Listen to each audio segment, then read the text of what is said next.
Sports presents Friday Night Football. Boswell Media Sports presents Kosciusko Whippet Football. Now, here's the voice of the Whippets, Breck Riley. Well, the stage is set for an electrifying Region 4 4A showdown tonight as the Kosciusko Whippets welcome in the Greenwood Bulldogs for a battle that will decide second place in the division. The Whippets are looking to rebound after a tough 29-24 loss last week to rival Louisville, which snapped their undefeated streak. Meanwhile, Greenwood comes in riding the momentum of a gritty 15-6 win over Yazoo City. Last year's matchup between these two went down to the wire, with Kosciusko pulling out the victory in overtime. Tonight, the Whippets are also celebrating senior night in the final home game of the regular season, which will surely add even more intensity to this region contest. This is the Prairie Farms pregame show. Up next, we'll hear from head coach Casey Orr. It's the Whippets versus the Bulldogs from Boswell Media Sports. Have you been putting off coming to the dentist lately? Hello, I'm Dr. Adam Middleton from Autumn Ridge Dental in Kosciusko. We are treating patients with a mindset we have always held, that proper, regular, preventive care can help keep your mouth healthy and functioning properly. We want all our patients to have a smile they can be proud of. Please call us at 662-289-7076 for an appointment. Come see us and we will give you something to smile about. Looking for adventure or just cruising the city? Central Tire Service is your go-to pit stop. Equipped with premium brands like Kenda and Goodyear, we ensure your tires align with your lifestyle. Visit us on Veterans Memorial Drive and let's get your journey rolling again. Don't pause your adventure. Gear up at Central Tire Service and drive confidently into life's moments. Central Tire, where your journey continues. This is Allison Schuler, Chief Nursing Officer at Baptist Memorial Hospital Attala. Are you tired of traveling for cancer treatment? Now you don't have to. The new Cancer Treatment Center at Baptist Memorial Hospital Attala is now open, offering expert oncology care, infusions, and support services right here in Kosciusko. That means less time on the road and more time where it matters most, with your loved ones. Call 662-289-9893 today to learn more or ask your doctor about receiving treatment close to home. For 87 years, we've been your biggest fans. Rest assured, while you are cheering on your favorite team this season, Central Electric's team is working around the clock to provide reliable service year-round. Whether building power lines in extreme weather conditions or restoring power on a stormy night, Central Electric employees take your electric service seriously. We will be there to keep the game on. So enjoy this football season and take comfort in our team's reliable service all year long. It's our commitment to you, serving you since 1937. This institution is an equal opportunity provider and employer. At Pickles Drug Store, your pharmacist does more than fill prescriptions. They're your guide to better health. We help you understand your medications, ensure your insurance is handled smoothly, and answer all your questions with care. Because at Pickles, you're not just a customer, you're part of our community. Hi, I'm Rob Pickle. My staff and I are here to serve you. Visit us today on the east side of the square in Kosciusko. Pickles Drug Store, your community Health Mart pharmacy, Health Mart, taking the time to listen and care.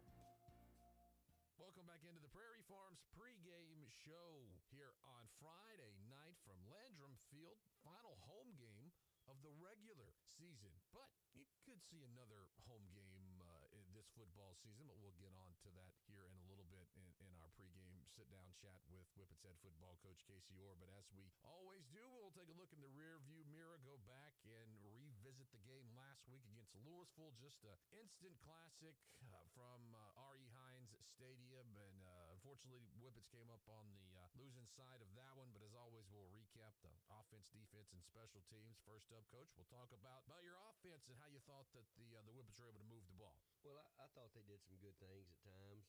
I know you didn't put up as many points as you have in the previous weeks, but you were also playing a much better football team in Louisville, so you couldn't expect to go out there and throw up 48, 49 points. But I thought our offense had some good moments, had some things that we didn't do well, and had some breaks that didn't go our way. Biggest thing I'd say is we need to be a little more consistent, put drives together a little more frequently, and not necessarily going to score. I know everybody wants to score every time you get the ball, but it's big in just being able to flip the field, maybe pick up a first down or two, and being able to punt and change field position. That means a lot during a game like that when it's so close and nip and tuck. So there was just some little things along the way that we wish we'd done better. But I thought our guys played really hard on that side of the ball and did some good things. Yeah, as you said, I mean, it's Louisville's defense. West Point, the number one team in the state, only got 9 points against that Louisville defense, and we know how good West Point is. So, yeah, for the Whippets to put up that number of points that they did, I thought the offense, did about as well as anybody against that Louisville defense this year. But we'll go over to the defensive side of the ball. Whippets giving up 29 points to Louisville squad. And, Coach, I thought the defense played well, and you got some turnovers and, big plays from big performances from people like T. Riley and Keith Lay. Yes, sir. You definitely did. That point total is too high. It doesn't matter who you're playing. Our defense doesn't want to give up 29 points to anybody, and I like that about our guys. They have that mindset, and we want them to have that mindset. Did some good things though throughout the course of the game where thought we were very physical. Thought we did a good job with Jernigan, the star running back for Louisville. I know he ended up with over 100 yards, but it was on like 28 carries, and our guys really leaned on him. Thought he did a good job with him. Just some times where you'd like for your defense to kind of bow their necks a little bit after a turnover or maybe a short field, something happens. You want to challenge your guys to go out there and not let that turn into points for the other team. But, man, all in all, was very pleased with their effort.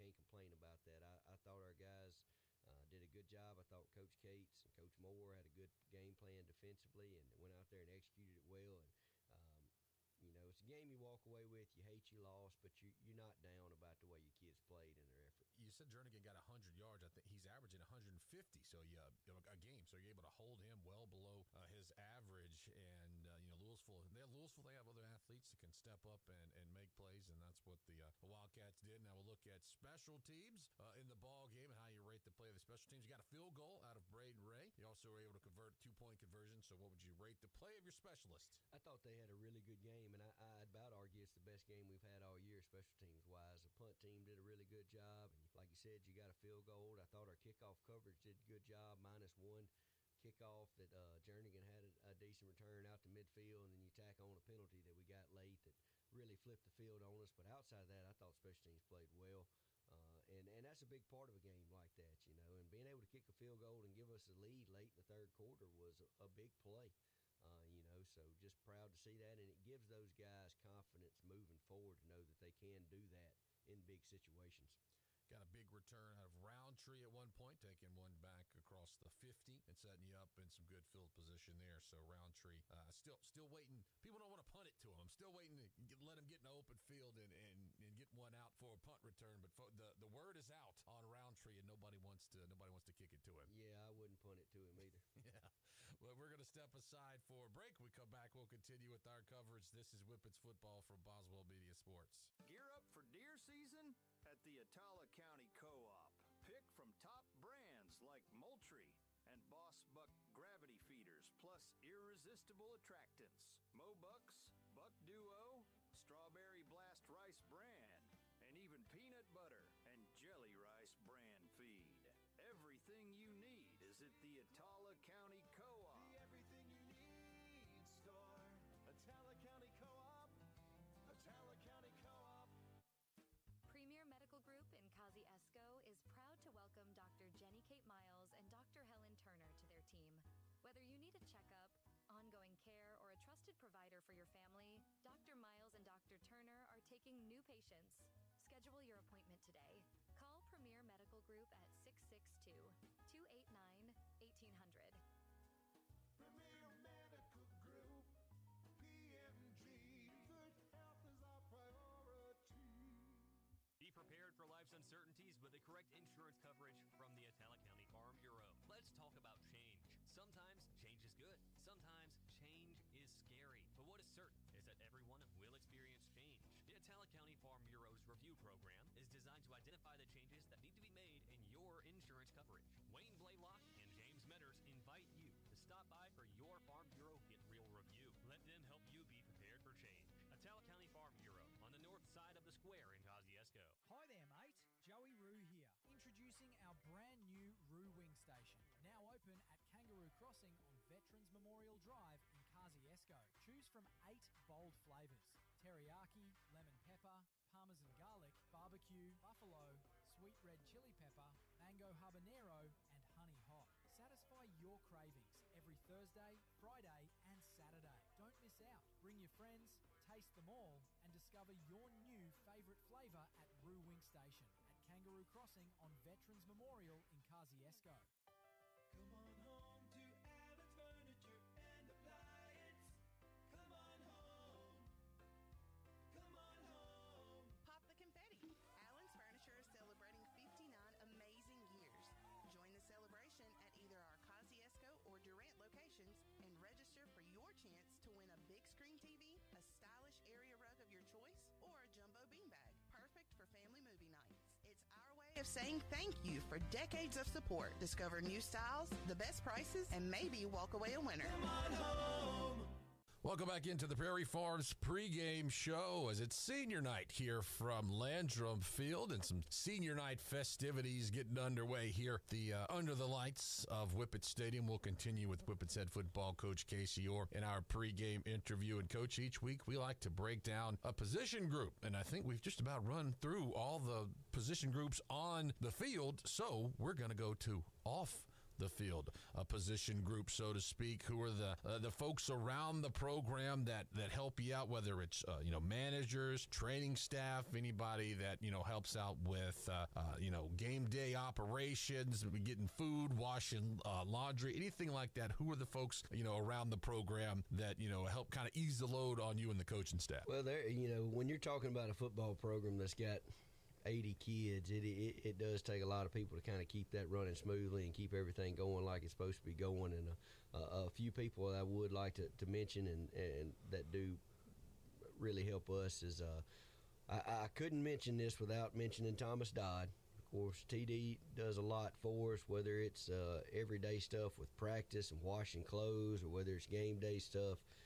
He's always a big help. He's always willing to help. And I don't know that there's anybody in the world that likes Kosciusko football more than Thomas Dodd. So you got to mention him. And then our trainer, Scott Cockcroft, is always there for the guys and willing to do whatever he needs to help them and get them ready to play. So we are very appreciative of that. Our chaplain, Brother Doug DeFranco, is another guy that spends a lot of time with our young men and just kind of trying to help them grow up to be good young men. He kind of does everything that doesn't involve football, but we do appreciate him as well. And then I'd like to mention Coach Greer, Keel Greer. I know he is a coach and on the staff, but that's a guy that basically volunteers his time as a paraprofessional and does a good job for us and is very close with the players. And it's a young man that they can look at and see as a role model and see what he's accomplished. So, definitely want to give him some credit.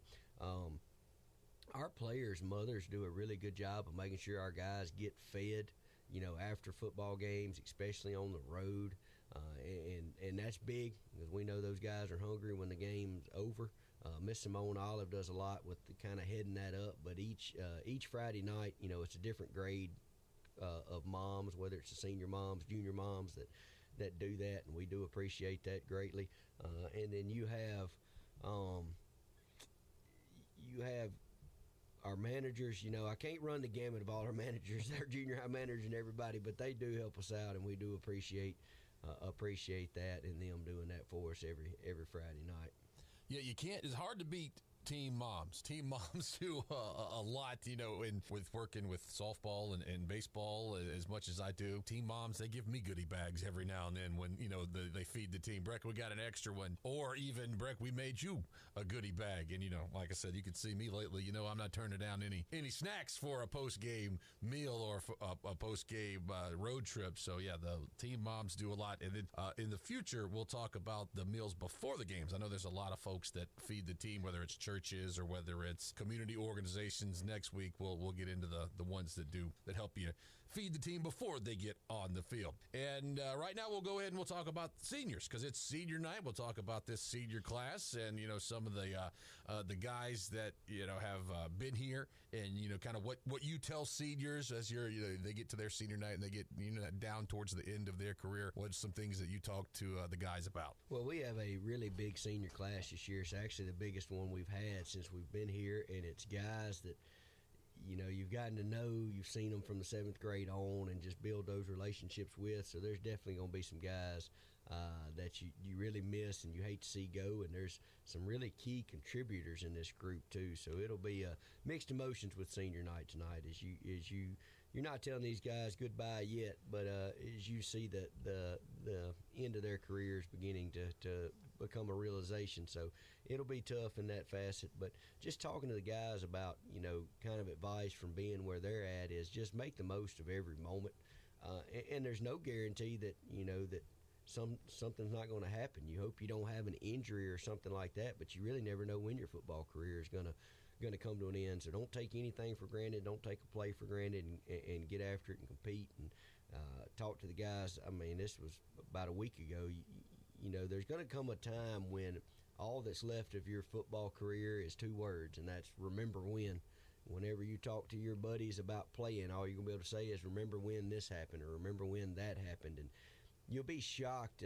They'll be shocked at how many times those stories really don't revolve around a play of a football game. It more revolves around a bus ride somewhere or being in the locker room and joking with the guys, or just a funny memory that they have, of just that team camaraderie and being with their buddies. It really is rarely going to be about a play or a game. It's going to be more about those times they shared together. And just tell those guys, don't ever take that for granted, because you never know when may be the last time that you're around each other in this kind of setting with this group of guys. So just enjoy it. This is the senior class that I say. I've got some audio. I'm sitting on it from when they were all in the little Kosciusko Cardinal program, and they won their Super Bowl, and they came to be on the radio with me. And I got a Richard Kern talking when he, 10 years old. I got some audio, and we're going to play it either tonight or we'll play it in one of these future ball games. We're going to dig it out and play it in a broadcast. So we got that to look forward to. But we'll take a break. We come back. We'll turn our attention to our opponents tonight. This is Whippets football from Boswell Media Sports.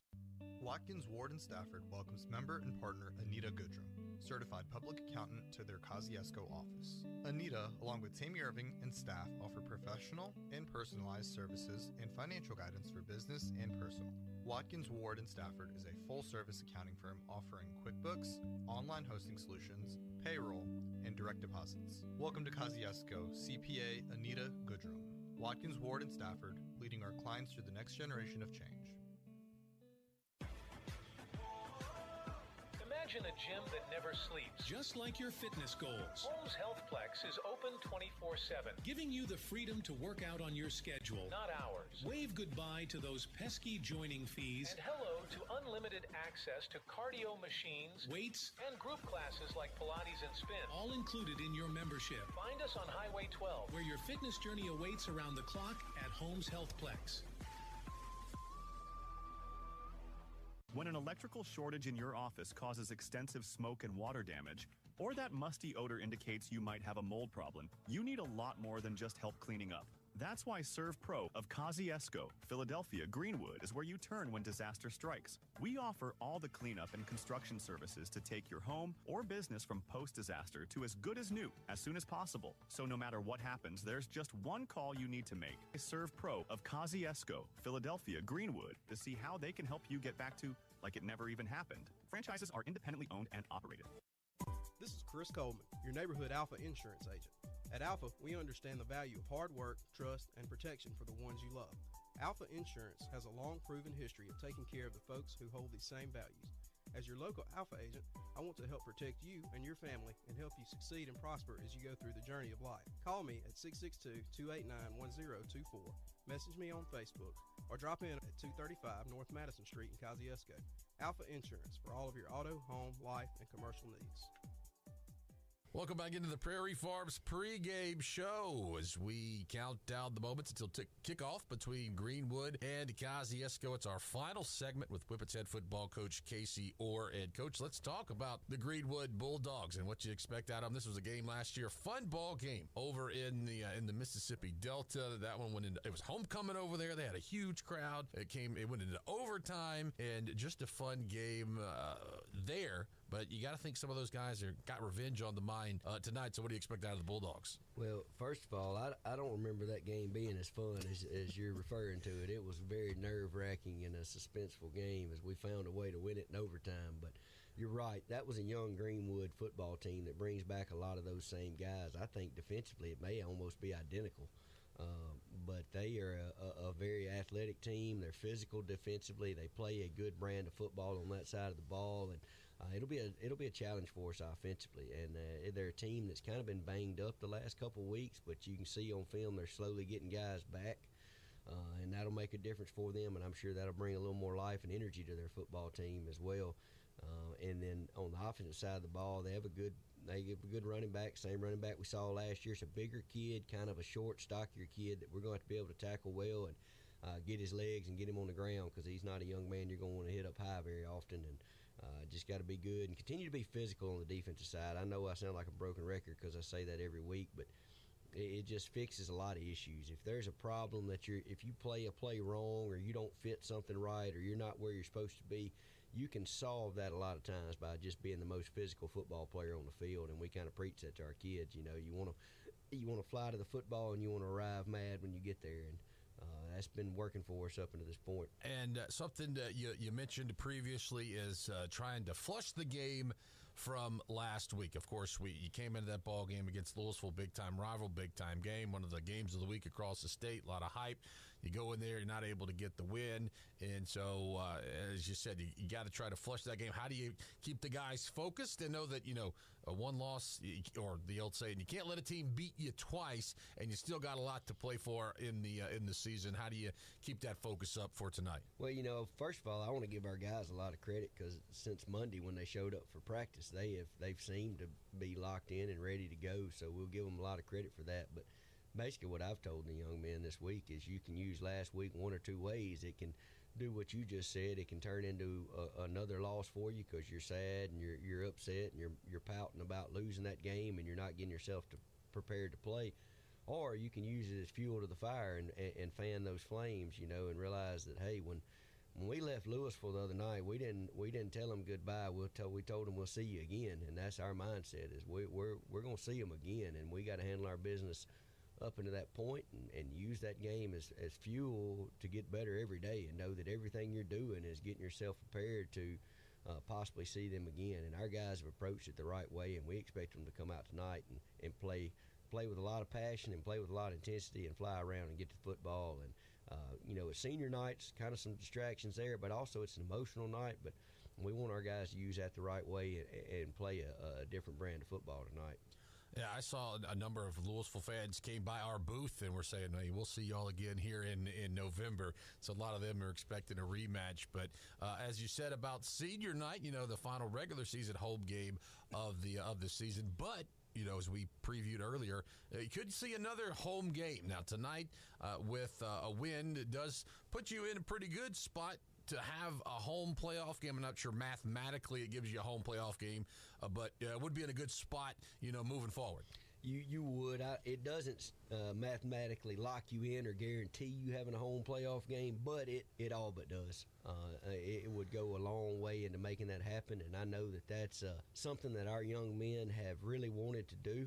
It's something that in my tenure here we haven't been able to do. We've played a lot of playoff football games, but we always seem to have to go to somebody else's field, and that's something that these seniors desperately want, is to get a home playoff game here on Landrum Field for these fans here in Kosciusko, and we know that they would show up and show out, and it would be a great atmosphere. So that's definitely something that they are driving for. Would be the first time since 2015 if we're able to have a home playoff game. So we'll keep that little nugget in the back of our head moving forward, and hopefully Whippets can make that happen. Well, Coach Orr, we appreciate you for joining us here in the pregame, and good luck in the game tonight. Yes, sir. Thank you.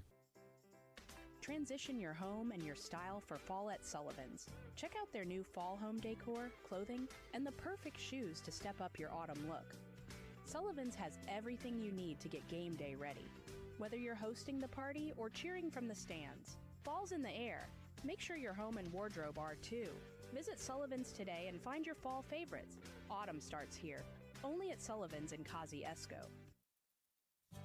This is Allison Schuler, Chief Nursing Officer at Baptist Memorial Hospital Attala. Are you tired of traveling for cancer treatment? Now you don't have to. The new Cancer Treatment Center at Baptist Memorial Hospital Attala is now open, offering expert oncology care, infusions, and support services right here in Kosciusko. That means less time on the road and more time where it matters most with your loved ones.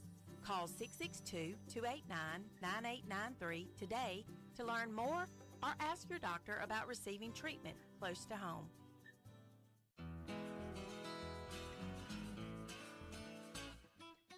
Hello, I'm Mandy Hudgens, and it's my privilege to serve our customers at Citizens National Bank. Being part of a bank with more than 137 years of history means standing on a foundation of strength, stability, and trust. We've been through it all, and we're still here, committed to helping you reach your goals. As a local community bank, we make decisions right here at home with your goals and your success in mind. And when you walk through our doors, you'll see friendly faces who take the time to understand what truly matters to you. If you're looking for a bank you can count on, one that knows your community and puts your needs first, we're ready to earn your trust, like we've done for generations. Citizens National Bank, strong, stable, and locally owned since 1888. There's power in caring, power in community. That's the power of local. Citizens National Bank, member FDIC. Your pet is more than just a pet.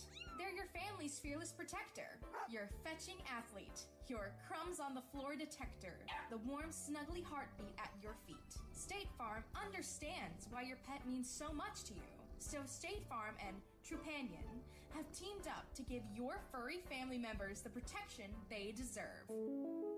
Pet medical insurance. It's another way State Farm is here to help life go right. Call State Farm agent Angel Alvin McDonald at 662-289-3161. Craving the simple goodness of farm fresh dairy? Discover the difference with Prairie Farms Dairy.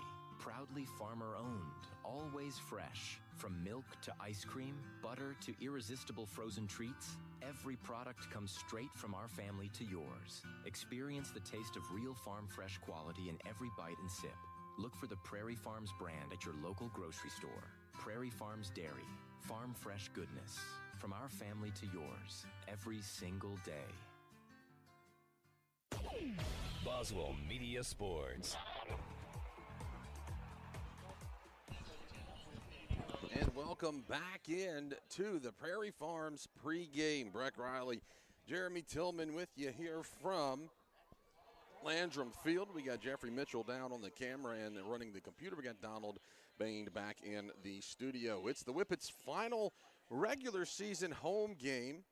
But as you heard Coach Orr talk about, with a win tonight, you put yourself in prime position to have another game here in the postseason. But it all starts with the win over the Greenwood Bulldogs. And we will give you tonight's starting lineups, brought to you by Thomas Vision. We'll start along the defensive front. The big nose guard's going to be number 24, LaMarcus Riley. Flanking either side of him, going to have your edge rusher as Nick Suddeth, and your defensive tackle is Travion Nash. Your three linebackers in the middle, you have the team's leading tackler, Rakari Covington. On either side of him, you have T. Riley, who was last week's player of the game, and you also have Rashad Harrington, but Rowdy Roan going to get a lot of reps in that spot as well. You're going to have a little bit of a different look in the defensive backfield. Adarius Bondslater is going to be your starting cornerback, but then on the other side, Martavian Miller is a bit banged up. So Mylan Johnson is going to get the start at that cornerback spot. So that's the only difference on the defensive side of the ball. Your safeties are going to be J.T. Herron and Zay Riley. For the offense, a little bit different look this week on the offensive side of the ball. You look at the line, Chavez Ellis is going to be back at center. Richard Kern got to start last week at center, but Ellis is going to be the center this week. Moving over to right guard will be Richard Kern. And over on the right side, next to him, the right tackle, Jeremiah Winter. Looking at the left side, left guard, Jadarius Wilkes, and the left tackle is going to be Riley Petit. Your receiving core, Jabri Pierce, Jontavius Roundtree, and L.D. McBride. Your running back, C.J. Sandifer. Your tight end slash flex slash H-back is going to be Jackson Schuler. And the Whippets are led by Caden Wade at quarterback. Your kicker is going to be Braden Ray, and your holder is Jabri Pierce. Those are the starting lineups for the Kosciusko Whippets, brought to you by Thomas Vision. And we'll welcome Jeremy Tillman into the broadcast. We don't have starters for the Greenwood Bulldogs, Jeremy, but we do have some key players, and a lot of these names that the people are going to remember from this team last year. That's right. Most of these guys we are going to remember from last year, and just mentioning a few of these guys going down their their roster. Mentioned a couple of their cornerbacks. Number 2, Javion Meeks, and number 10, Raphael Somerville. Not sure who they're going to go with. Looks like probably number 2, Javion Meeks, but number 10 got to start a couple of weeks ago. Somerville did, but you probably remember Juwan Gideon from last year. He's a running back. Also, number 32 has been getting some totes. Dylan Fry, number 30, Eric Hazlitt has been getting some totes as well. A couple of receivers I mentioned, Gregory Connor, number 4, and Tavares Osborne, number 3. And then defensively, I mentioned one of their guys, one of their linebackers that is one that will go get it is number 8, Frederick Ford. Yeah, and this is a game, as Coach Orr and I talked about, went into overtime last year. Very, very good game. Kosciusko went for 2, and then they get the 2-point conversion, and Greenwood does not get the 2-point conversion. Kosciusko holds them out of the end zone for that exciting win last year for the Whippets. But that's your starting lineups, brought to you by Thomas Vision. Senior night festivities being handled on the field. They've already called out the senior football players and the senior cheerleaders. Right now, it's the senior members of the Kosciusko Big Red Band. Now it's time to give you our game numbers. Those are brought to you by Watkins, Ward, and Stafford. It's the 7th meeting all time between Kosciusko and Greenwood. Greenwood leads the series 4-2. Last meeting we just told you about was on October 18th, 2024. Kosciusko got that win 30-28. And you would think that Kosciusko and Greenwood would have played a few more times than that, but it's a relatively recent series because they played back-to-back years in 2014 and 2015 in the 3rd round of the playoffs. So this is 4 out of the 3 meetings have been in the last 11 years. So these teams haven't played each other all that often, but it's a good series. All the games always seem to be relatively close. But those game numbers brought to you by Watkins, Ward, and Stafford. If you need someone to handle numbers for you, whether it's payroll or tax accounting, trust the good folks at Watkins, Ward, and Stafford. I want to tell you that we have our stream going online at YouTube on the Breezy 103 FM YouTube channel. That's Breezy 103 FM on YouTube. You can also catch us if you're driving down the road and you don't need to be watching YouTube. You can listen on your radio dial, as always, on 103.7 and the Breezy 103 audio stream online at breezynews.com. Some issues with the Breezy 103 app earlier in the day. Our developers were working on trying to get all of that sorted out, so hopefully that is working now. But time to give you the weather report and the field conditions, brought to you by the Italic County Co-op field. It's a turf field, so it looks the same as it did last time we were here.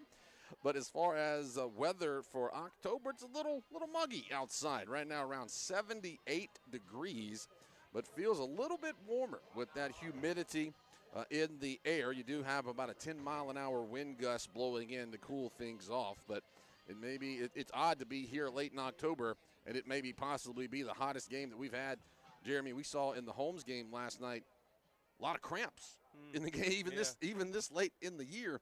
You think cramps are like an August and early September thing, but last night at Holmes there was 3 or 4 guys that went down with cramps in the ball game. But you think that maybe it feels cool sometimes during the day, so you don't hydrate as much. Yeah, that's right. When it feels kind of cool outside, you think, I can make it, and then you get out here in the heat and it's humid. It's Mississippi, right? And it is. It still gets hot and muggy, and so that could play into the effect tonight. But Kosciusko coming into the ball game 6-1. Got the tough loss last week against the Louisville Wildcats. The Greenwood Bulldogs coming in at 5-2, and their only 2 losses are to big competition. They lost to Cleveland Central and they lost to Holmes County Central, 2 of the big boys in 5A. If there's anybody that can maybe challenge West Point, it's one of those 2. It's either Cleveland Central or it is Holmes Central. Now, I'm not sure anyone can challenge West Point. The Miami Dolphins, they're not that great this year. West Point might be able to take them from what I've seen out of Miami and what I've seen from West Point. But this is a good Greenwood squad. They fell at hard times for a little bit during COVID when some of the Delta schools didn't have football. Some of the kids started going to private schools. They started going to the private schools that did have football. So for a while there, some of the Delta schools kind of struggled when it came to having talent, but since then they've kind of built back up their talent, and this is a really good Greenwood team. Of course, Delta always has all kinds of talent. And Jeremy, under their first-year head coach, Kerry Weaver, longtime coach Clinton Gatewood's been there for forever, decided he wanted to take a principal position. So Coach Weaver was on the staff, though he was just promoted. It's not like he's new to the team, but he was just promoted up there. And so he's 5-2 in his first season. Last week, the Greenwood Bulldogs got a 15-6 win over Yazoo City. And, of course, Kosciusko will be going to Yazoo City next week.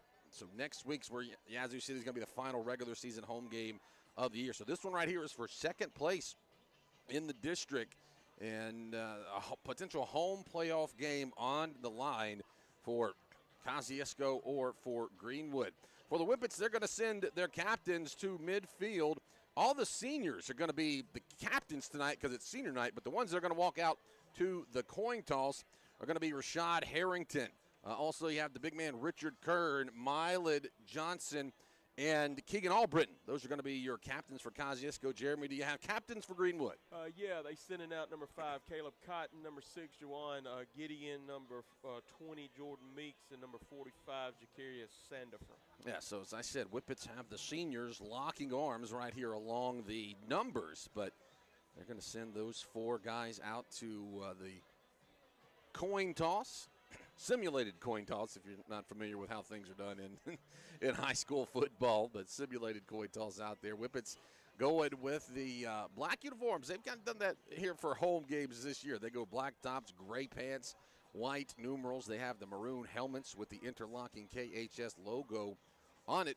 Greenwood's colors also maroon and white, but Greenwood is going with the white tops, and they have maroon pants. They have maroon numerals and a gray helmet. Kosciusko won the toss, is going to defer its option to the second half, and they will be kicking. So Greenwood will receive the opening kickoff. Greenwood will be going left to right, so they'll be defending the south end zone, trying to score in the north end zone. For our directionally challenged friends, the south end zone is the one with the concession stand, and the north end zone is the one with the scoreboard off to our right.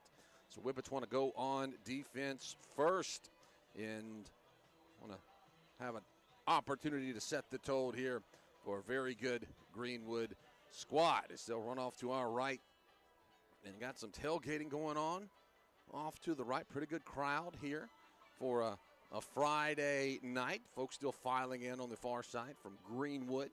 Not too far of a drive over to LaFleur County, Mississippi Delta, about 50 minutes depending on who's driving, but not a too far of a drive. But Jeremy, this is a big one. Kosciusko trying to look for a home game in the playoffs for the first time since 2015.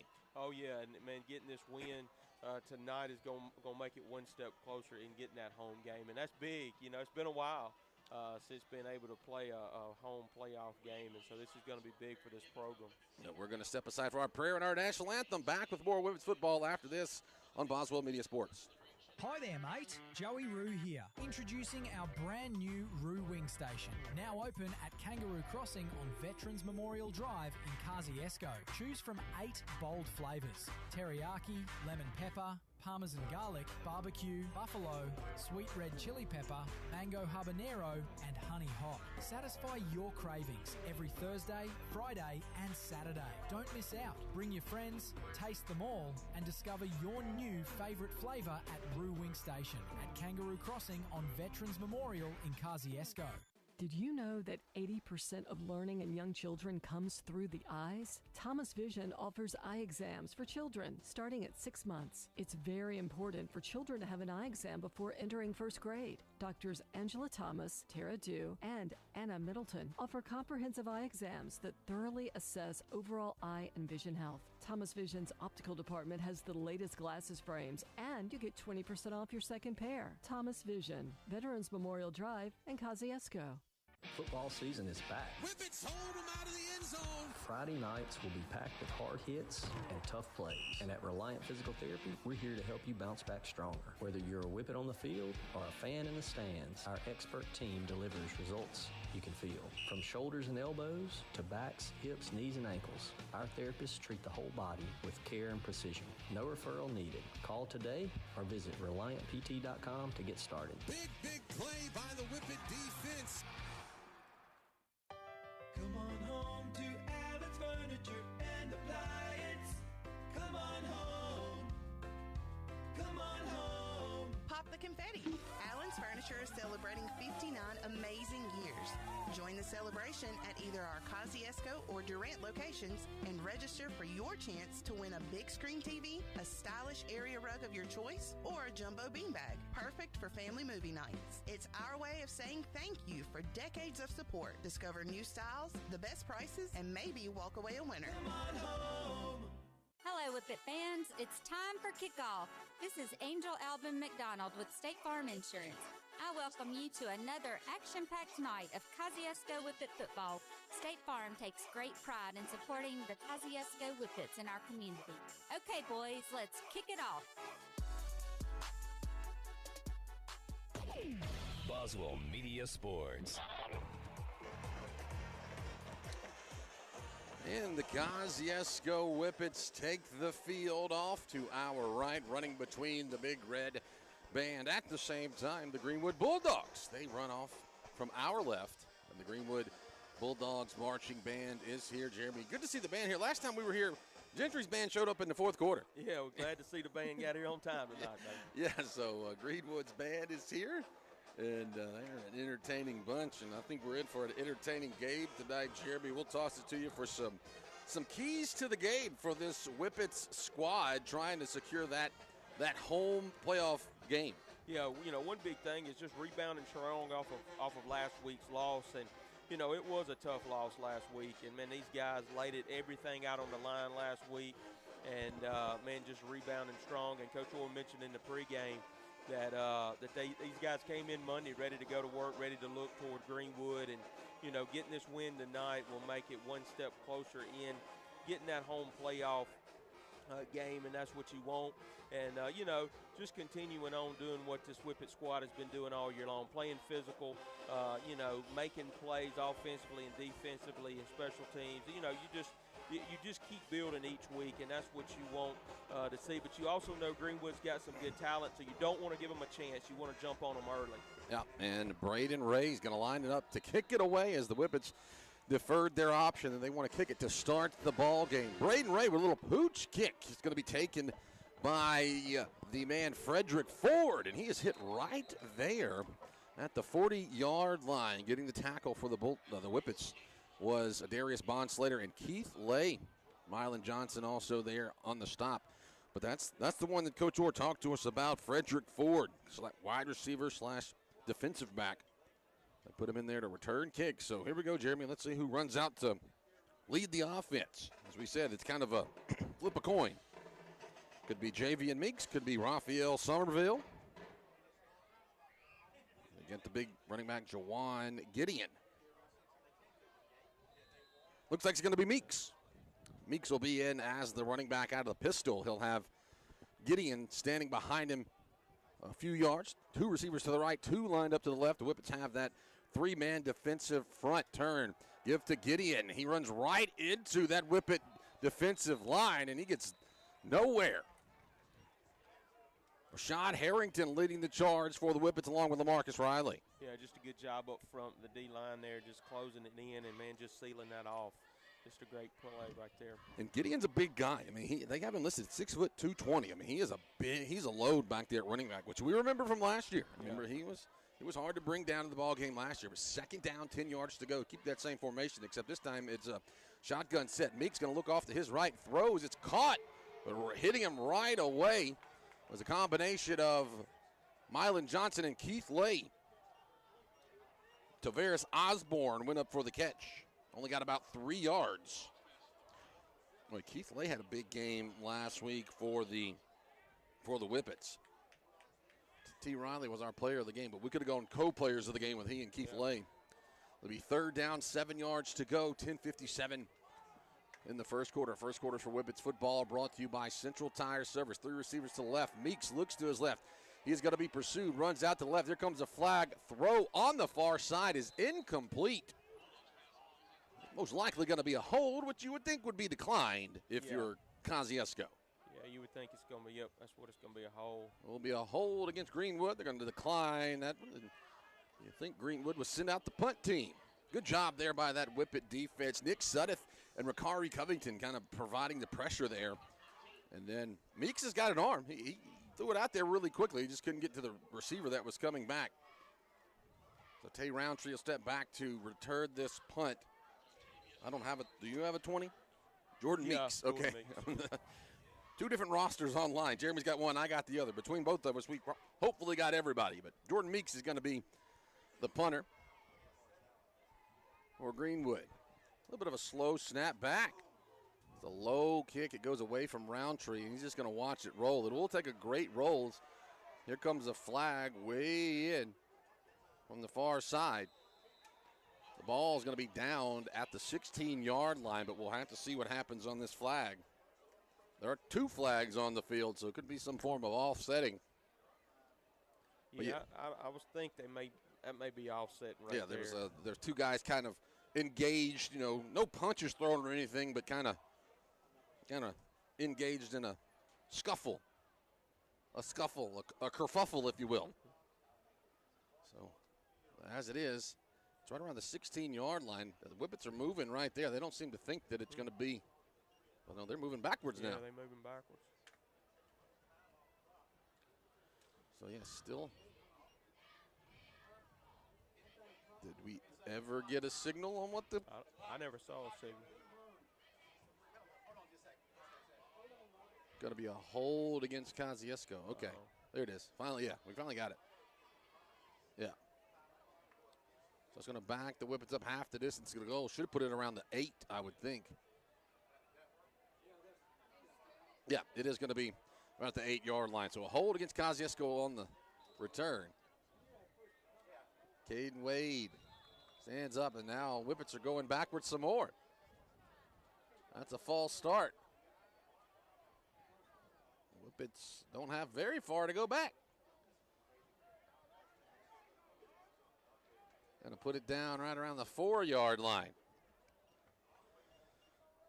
The Whippets are going the wrong way on their first offensive drive. So 96 yards of green turf in front of Caden Wade and the Whippets. Caden Wade takes the snap. He's going to step up, roll out to his right. Now he's just going to run it, and he'll get that penalty yardage back. That's about it. Well, they do give him a few more. So it'll be second down and about, they keep walking. Second down and about 8.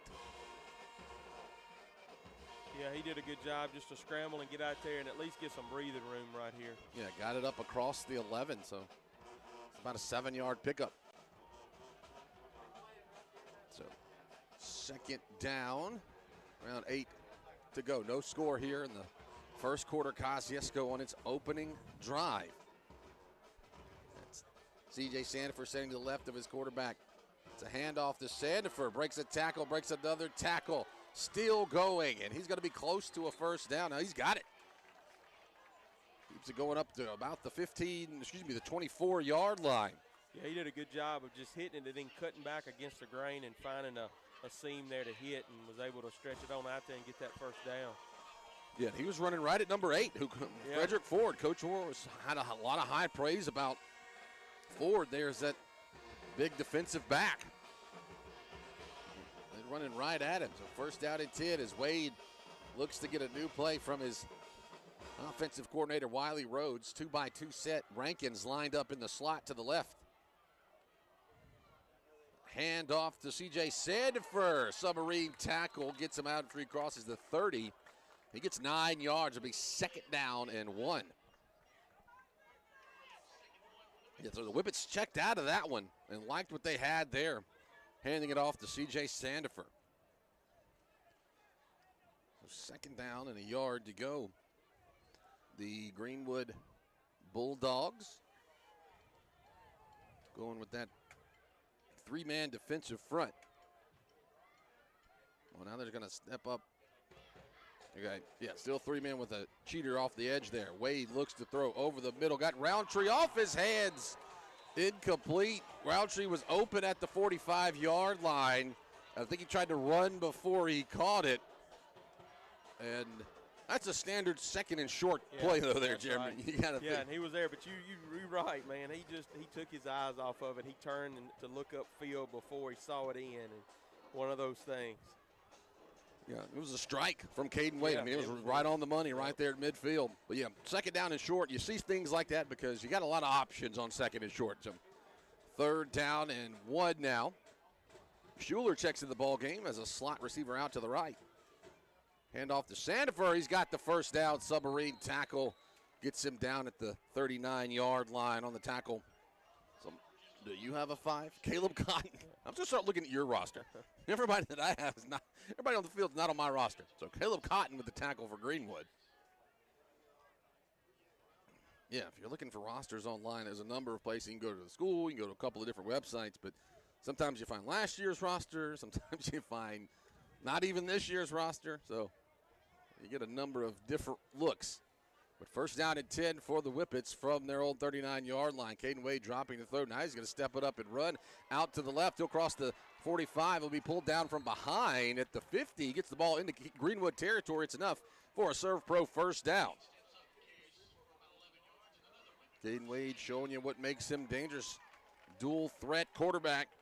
One of the tops in that class of 2027. Got a number of offers. Arkansas State, Southern Miss, places like that. Mississippi Valley. Ball just across the 50 on the left hash of the Greenwood 49-yard line. A give to Sandifer. Then he runs forward up the hash marks. Powers his way forward. 3 yards on first down. Oh, Whippets rolling here as Schuler comes out. Roundtree going to come back into the ball game. No score. 7:40 on a ticking clock in the first quarter. Yeah, they just kind of walking down the field. That's what you want to see. Man, you want to keep the Greenwood offense off the field because they do have some skilled guys for sure. Big playability. 2 receivers to the right. Rankin lined up as an H-back right. A little bit of a low snap, but Caden Wade's trying to set up a screen, I think. He'll be hit and he'll be dropped. Actually, they don't ever drop him, but now they tackle him. Way back at the 40. So now it's going to be third down and about Prairie Farms for first down. They're at the 40. They got to get to the 39. So what's that? Third, about 21, right? Yeah. Yeah, that time, it looked like they're trying to set up a screen. It looked like the lineman kind of released, but it just never opened up there. So 3 receivers to the right. Hard count. Nobody moves for Greenwood. Wide to the right's Jabry Pierce. Also have Rankin lined up to the right. L.D. McBride lined up single coverage here on the numbers. Could be a mismatch. The Whippets go that way. Wade is going to go for McBride down the sideline. It is incomplete. A lot of hand fighting right there, but no flag comes out. They were thinking what I was thinking. That single coverage. You called it. Got that single coverage with the big man L.D. McBride trying to take the top off the defense, and probably a good no call. I think that was, pretty good coverage by Greenwood. But the Bulldogs are going to send a couple of different guys back.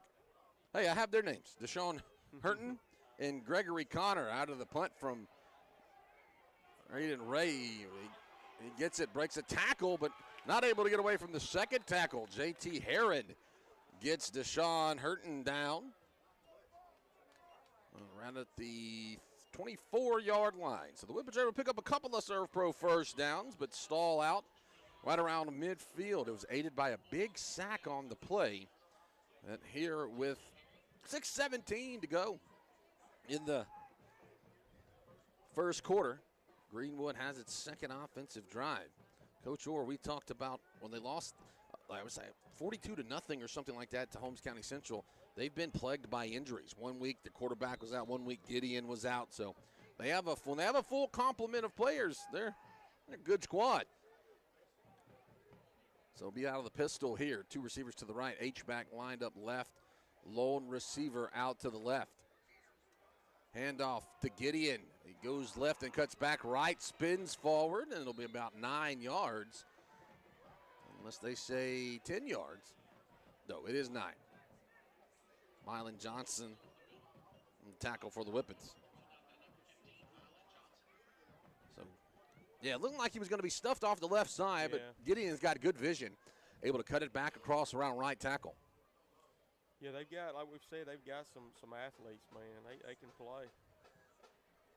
You know, Meeks is going to stand back in that quarterback spot, as we said, in that pistol set. Same exact set, 2 receivers to the right. A little bit of a high snap, another give to Gideon. He'll have the first down as moves the scrum forward and keeps going. Just keeps bulldozing his way forward up to the 42-yard line. It's going to be around a 10-yard pickup and a first down. Yeah, he's getting lost in that scrum, and the Whippets not able to stop his momentum and get him down. First down for Greenwood. Ball at the right hash on the Bulldogs' 41-yard line. Once again, same formation, out of the pistol. Greenwood going to try to get a new play in. Whippets showing some pressure off the edge there. Another handoff to Gideon, and the Whippets do get him this time. He only got about a yard, maybe 2. Ricari Covington with the tackle for the Whippets. Going to get new, fresh legs along that defensive line. Braden McNeil is going to come in and let Nick Suddiff catch a breather. So you'll have across the front line McNeil, Travion Nash, and LaMarcus Riley. Greenwood kind of giving Kosciusko a dose of its old medicine. Trying to, take some time here, run the ball, take some time off the clock. As we've got a fast-moving first quarter. It's already at the 4-minute mark. So Meeks going to be out of the shotgun. Going to have to hurry and get this play off with 2 seconds. Snaps, it's a fake. Now Meeks is going to go for a long down the side. That is incomplete. But now a flag comes in. Going to be pass interference against Kosciusko.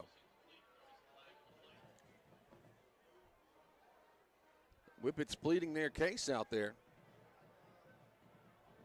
That's a situation where the ball is underthrown, and when the receiver comes back to it, he runs into the defender, and it looks like it's the defender's fault. That's what happened. Yeah, underthrown. As interference against Kosciusko will move it into Whippets territory. Be aiming for Tavares Osborne on that far side. But yeah, that's exactly just underthrown ball. Bonslater's a little upset about the call, which I don't blame him. But yeah, underthrown, and then when the receiver comes back, he runs into the defender, and somehow it's the defender's fault. But pushes the ball up to the 41-yard line of Kosciusko. Greenwood going to keep it. That's a direct snap to Gideon. Here comes a flag, and now he's going to try to throw last second. A diving catch. It's incomplete. It's not going to matter because there's a flag right at the line of scrimmage. Most likely going to be a hold. It is going to be a hold against Greenwood. How come Gideon's not the quarterback? That's the prettiest pass we've seen all night. On the run, moving to his left. He was on the run. And he dropped it right in there at the 5-yard line. I don't know why Gideon's not playing quarterback. So a little trickeration right there from Coach Mears. Or excuse me, Coach Weaver. I said Mears. Coach Weaver. But yeah, Gideon got a little smooth touch on the ball. Puts it back into Bulldogs territory at the 49-yard line. Ball will be placed on the right hash. This time shotgun set for Javian Meeks. Gideon's off to his left. Whippets showing some pressure. They're going to motion. Man, his ball is on the turf. Ball is on the turf. Who's got it? The Whippets have it. LaMarcus Riley recovers the fumble. Yeah, that's what you want to see in this. You want to get the football back any way you can, and caught a break right there, and good job just being alert and jumping on that ball there. I think they were some confusion on whether it was going to be a handoff or a jet sweep. Yeah. Right. I don't know. It looked like It looked like the Meeks wanted to hand it, and I think Connor thought he was going to toss it to him, and there was that confusion, and the ball goes down, and LaMarcus Riley cleaning things up there right at midfield. Ball's going to be in Bulldog territory at the 48-yard line. Wouldn't surprise me to see the Whippets take a shot right here. They take over. Now the Whippets have some issues with the snap, and C.J. Sandifer just has to dive on it. That one never made it back to the quarterback. No, he just hit the ground right there. I don't know if it hit. Yeah, I don't know if it hit him in the. Yeah, hit Ellis's leg when he snapped it. I don't know what. It just died right there. Yeah, all Sandifer could do was just dive on it. So it's going to be a loss of 2 yards. Ball is right on the 50-yard line. Right on that big maroon K logo at midfield. And now the Whippets are going to get a little bit of that back because Greenwood comes across the line on a hard count. 3:28 to go, first quarter, still scoreless. First quarter for Whippets football. Presented by Central Tire Service. It should be around 2nd down and 7 now. So up to the 45-yard line. And once again, H-back line up to the left is Rankin. Give right up the middle to C.J. Sandifer into the second level, has a first down. Up to the 35-yard line. About a 10-yard pickup and a Serve Pro first down. Give you some score updates. Give you one score already happened. Louisville and Gentry played earlier today with some of the violence last week. A lot of the teams either canceled or moved games up in the day. And we'll give you that final. A little bit of a high snap, but C.J. Sandifer gets the carry again, and he goes forward up to the 31, around 4 yards on first down. Last update I saw between Louisville and Gentry was the second quarter, and Louisville was up 30-0, but that game was being played over in Indianola. So, yeah, a lot of teams moving times around and canceling games. Poor Heidelberg has teams canceling on them. They were supposed to, it was a big one. Heidelberg was supposed to play Bay Springs tonight. Canceled that game. Kemper County canceled Heidelberg's game next week. That's not the kids' fault. You know, all that senseless nonsense that went on. You're punishing the kids, but that's what's happening today across the MHSAA. Another little bit of a high snap. Caden Wade takes it. He's going to throw a little bit too far. Led Rankin a little bit too much. I think the high snap maybe threw Wade off just a little bit. And possibly seen him as open as he was because he was open. Yeah. And we know Rankin, you get it anywhere close to him, he's like a vacuum. You get it close to him, and he's gonna grab it. Third down, 6 yards to go. Clock stops on the incompletion at 2:09. So we got a fast-moving one here. This is just, what, the fourth offensive drive of the game. The second one for Kosciusko. Sweep it to C.J. Sandifer. He's trying to get the edge, and he cannot get out there. That speed, King on the tackle. It's going to be maybe a loss of half a yard, or they're saying he got back to the line of scrimmage. That's about it. But it's still going to be fourth down. Fourth down and around 6 for Kosciusko. Jeremy, normally Sandifer can get the edge, but that's the type of athletes that Greenwood puts out on the field. It shows right there. They're closing speed. Yeah. So Whippets will leave the offense out on the field. 3 wide receivers to the left. There's a hard count, but the Bulldogs are disciplined this time. They do not come across the line. Whippets are going to have to hurry. Coach Rhodes getting the play in with about 6 seconds left. Wade calling it out. A little bit of a high snap again. Now Wade's going to throw. Sandifer catches it and bulldozes over. A defender's going to have enough for the first down. All effort play there by Sandifer. He was hit right at the line to gain, and he refused to go down, and he got the Serve Pro first down. Man, just good balance right there, just to spin it. Because, I mean, he was hit right when he caught the football, so he did a great job. Just great extra effort just to throw it in there and get that first down. You're going to get Trace Reagan coming in as offensive lineman. I think he went in at right guard. So he comes in. Handoff goes to Sandifer. He runs right up the middle. Submarine tackle, 3-yard gain on first down.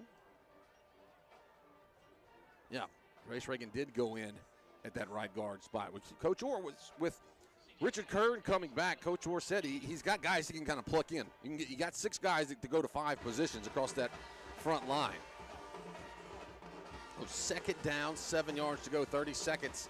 As Wade throws out the Roundtree catch made behind the line, goes to the middle of the field. Now he breaks it back outside. Touchdown, Tay Roundtree. It's 21 yards from Caden Wade.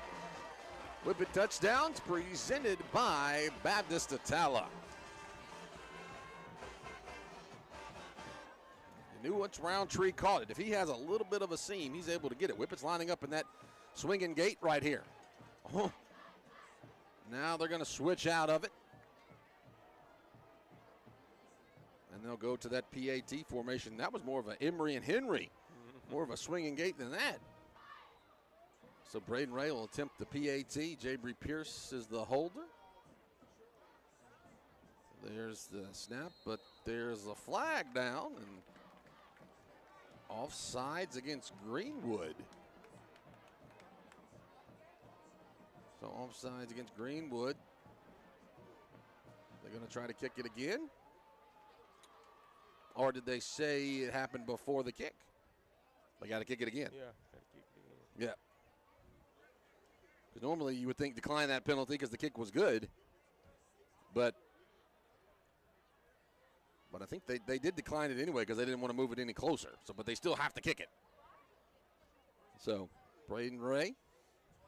And there's another one that's offsides. He was bad offsides, man. He was back in the backfield before the ball was snapped. He was coming. He got a head start. Now I think they want to go with the 2-point conversion. They're going to accept that one. Yep.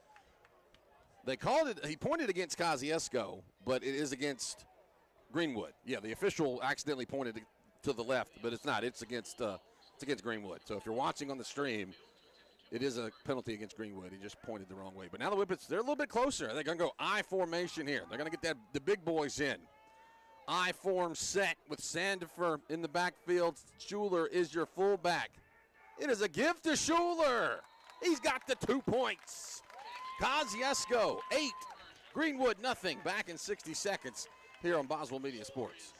Sunstar Insurance walks with you through life's twists and turns, offering tailored coverage for every chapter. Our devoted team makes sure you have the choices and support you deserve, turning uncertainty into peace of mind. Whether you're securing a home, a car, or your future, we put reliability and care at the heart of every policy. With Sunstar Insurance, you're backed by a partner committed to protecting what matters. I'm Robbie Robertson. I'm Bradley Tyler.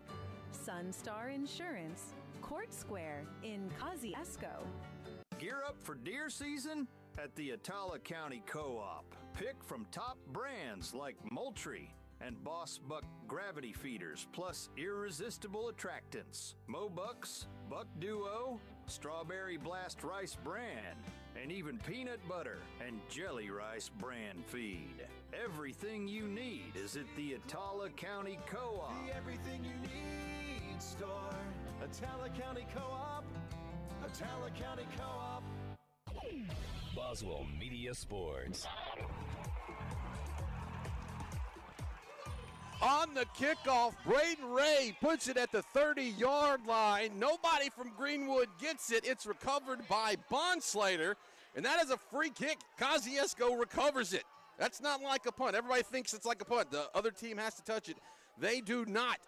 On a free kick, Whippets can go. They can't advance it, but if you jump on the ball, it's your ball. Yeah, it looked like they wasn't aware of that. Greenwood didn't realize that because Bonslater had a straight go at it. Yeah, just run down there and scoop it up. So the Whippets steal a possession from Greenwood. They'll take over at the Greenwood 31-yard line with 21 seconds remaining in the first quarter, leading it 8-0. Roundtree motions out of the backfield. Caden Wade dropping to throw. He's going to step up. Now he's going to keep it himself. He'll run out to the right. He'll get across the 20-yard line. He's got a first down, pulled down from behind right around the 17-yard line with 13 seconds to go in the first quarter. That is a Serve Pro first down. Kosciusko could, after they set the change, they could let it roll down, and I think that's what they want to do. Yeah, they're going to let the quarter end after one complete. Kosciusko in the lead, 8-0. We're back in 60 seconds with more Whippets football from Boswell Media Sports. Premier Medical Group in Kosciusko is proud to welcome Dr. Jenny Kate Miles and Dr. Helen Turner to their team. Whether you need a checkup, ongoing care, or a trusted provider for your family, Dr. Miles and Dr. Turner are taking new patients. Schedule your appointment today. Call Premier Medical Group at 662-289-1800. Premier Medical Group, PMG, good health is our priority. Have you been putting off coming to the dentist lately? Hello, I'm Dr. Adam Middleton from Autumn Ridge Dental in Kosciusko. We are treating patients with a mindset we have always held, that proper, regular, preventive care can help keep your mouth healthy and functioning properly. We want all our patients to have a smile they can be proud of. Please call us at 662-289-7076 for an appointment. Come see us and we will give you something to smile about. Boswell Media Sports. We'll swap into the field, and as we do, the Kosciusko Whippets will have a 1st and 10 from the Greenwood, what are they calling it, the 17-yard line. 8-0, Whippets in the lead. Second quarters for Kosciusko football, presented by Pickles Drug Store. Brett Riley, Jeremy Tillman with you here from Landrum Field. Jeffrey Mitchell down on the camera and on the video stream. Whippets going with a different set here, split back set. Going to be a give to Roundtree, trying to get around the edge, and he's only able to get maybe nothing. He lost a yard. That should tell you how fast Greenwood is. Yeah. If Roundtree can't get the edge, something's going on. But yeah, Whippets had a split back. They had Sandiford to the right, and Roundtree lined up to the left. And I don't think that's a read option. I think that's a give the Roundtree all the way, because sometimes you think Caden Wade could pull that and run around the left, out the left edge. That time I'm pretty sure it was just a give all the way. This time we'll be back in that one-back set with Schuler lined up as an H-back. Also got Rankin lined up as a tight end. Up the middle goes C.J. Sandiford. He doesn't get a lot. Maybe a yard. Still going to be 3rd down and long. 3rd down and around 11.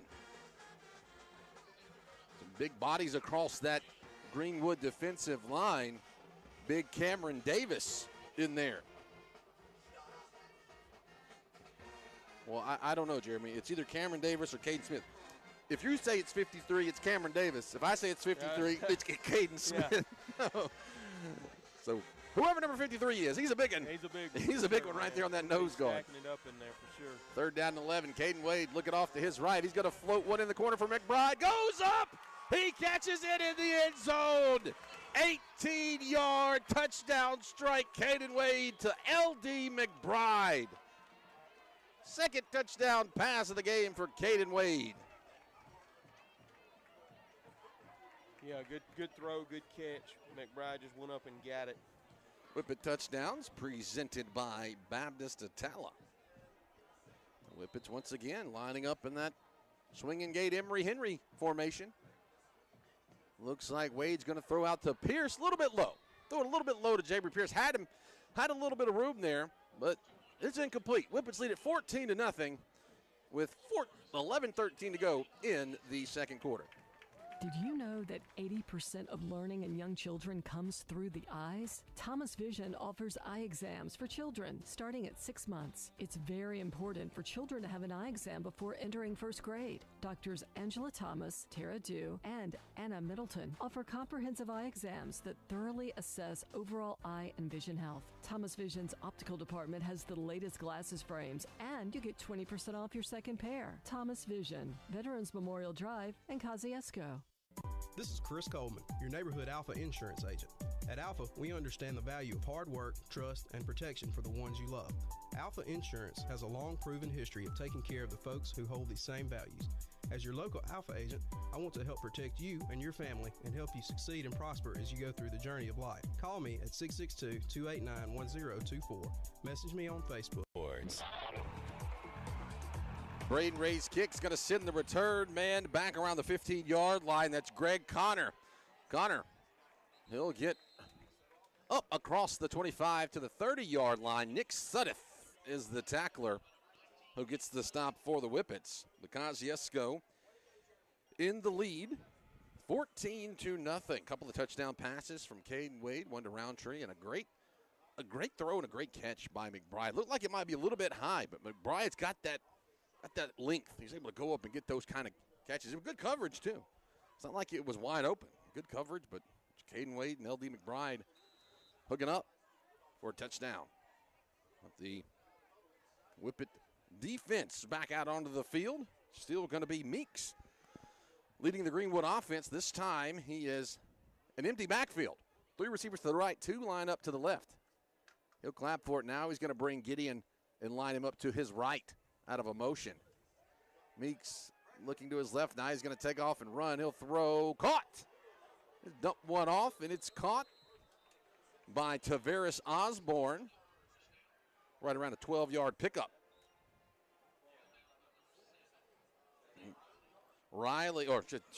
Zay Riley on the tackle. We got LaMarcus Riley, T. Riley, Zay Riley. We got them all out there. So Zay Riley on the tackle.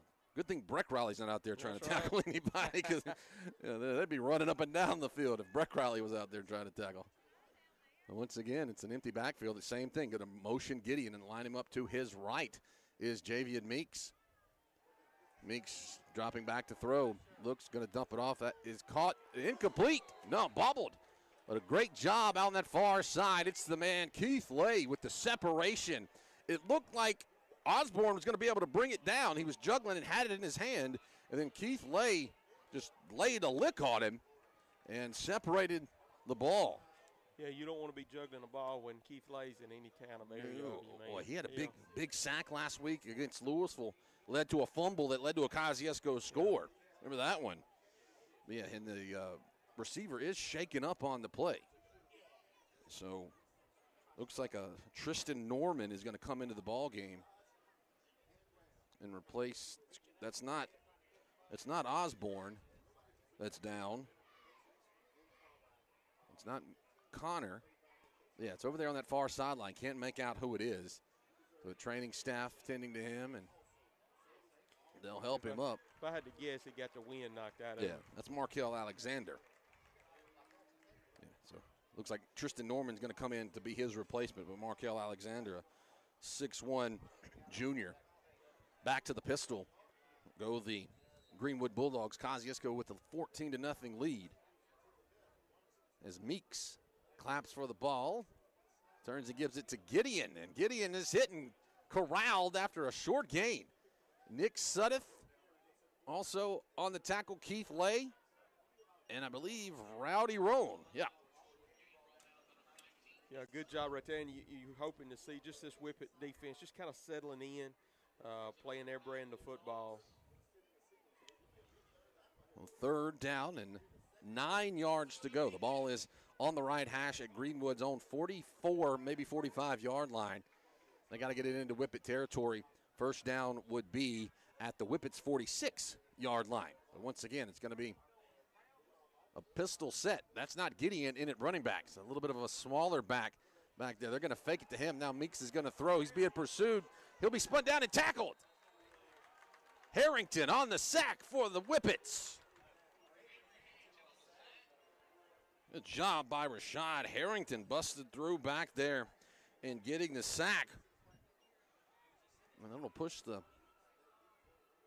Bulldogs back about 4 yards. Yeah, so that's what you want to see. You're starting to see this Whippet defense just rise up to what they've been playing.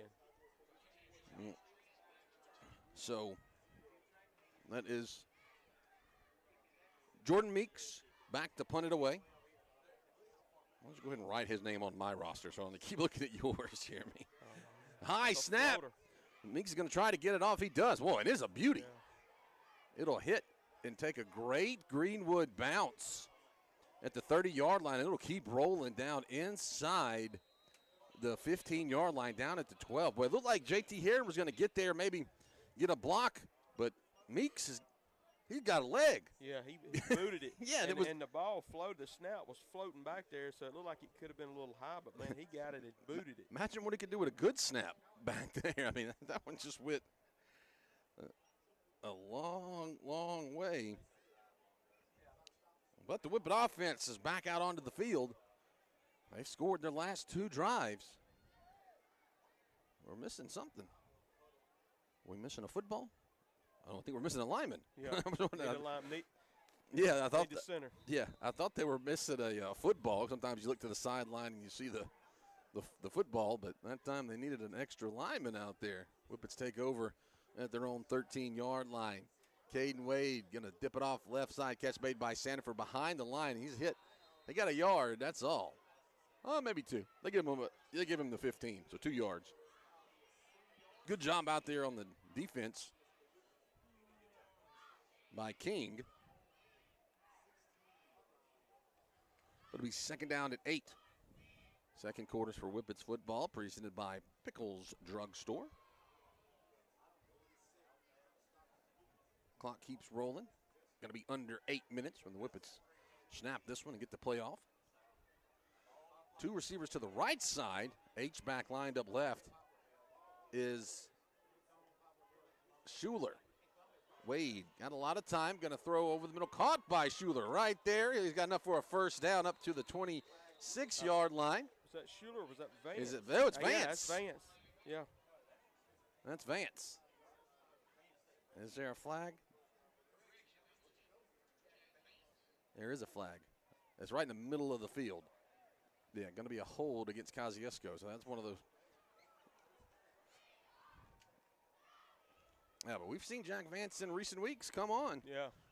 And one thing is kind of giving up Schuler a little bit of a break because, you know, Schuler's the backup quarterback, right? So you don't need to get it to him too much.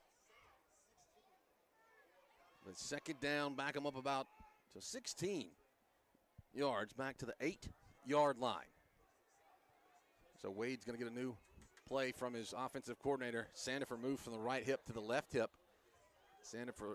Wade throws out, catch made out the far sideline. Cutting it up is McBride, breaks a tackle. He's got a first down. He gets out to the 30-yard line.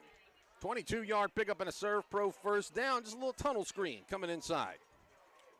Yeah, just a nice little throw and catch, like you said, a little tunnel screen, him finding that seam and being able to get up in it. Well, McBride showing some speed, he is. right? Yeah. You think about McBride being that go-to, that home run threat, but that time once he found a seam, he took off.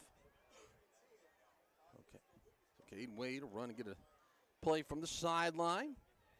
Be under 7 minutes to go, first quarter. We got a quick one here from Kosciusko, which I'll take a quick one, Jeremy. My game last night for Holmes was 3 hours long. 90-minute first half. So we'll take a quick one. Holmes did not get the win last night. Caden Wade looks off to his left. Now he's going to throw over the middle. McBride catches it at midfield. Angles to the right. Pulled down from behind. Loses the football. Who's got it back now? No signal yet. Now they say the Bulldogs have it. I thought Kern was able to get in there on it, but I thought Kern jumped on it, but he's got it in his hand. Yeah, yeah, I'm with you. Kern came up with the football, but somehow it's Greenwood's football. Yeah, that's one of those effort mistakes, right? Where you're trying to do, a little bit too much. Not even too much. I mean, he's just running and, trying to shuck off a tackler that's riding you, got you on the back right there. And the ball just got ripped free. So it'll be up to the 43-yard line for Greenwood. They had some issues on the far sideline. Not sure quite what was going on there. They were having a long time coming to get set behind the line. But 3 receivers to the right, single receiver lined up left. Meeks claps for it. He's going to roll to his left. He runs right back into LaMarcus Riley. He didn't have anywhere to go. It's the lesser of two evils. You had Nash on one side, LaMarcus Riley on the other. Which one are you going to pick? Oh, man. Yes, right. You turn one way, you got one. You turn the other. Hey, you just sandwiched in between two guys. That's going to make you pay. Yeah.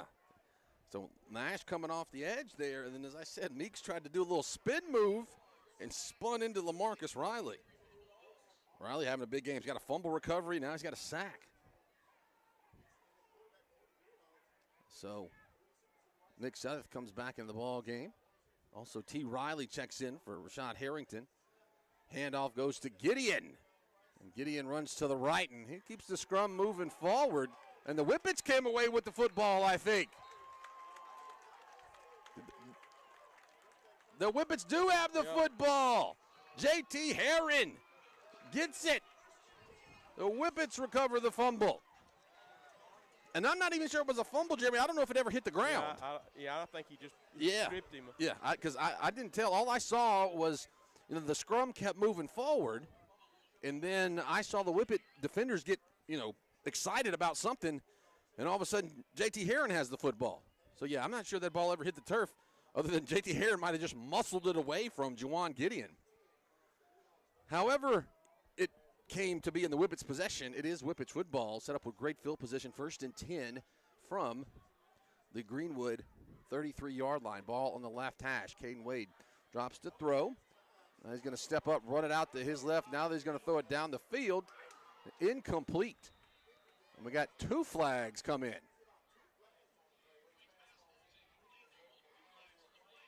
Yeah, so 1 flag most likely going to be a hold, but another flag came in late. That one in the backfield is definitely a hold, and it could be a lineman downfield situation as well. Yeah, could be 2. Could be a lineman downfield and a hold.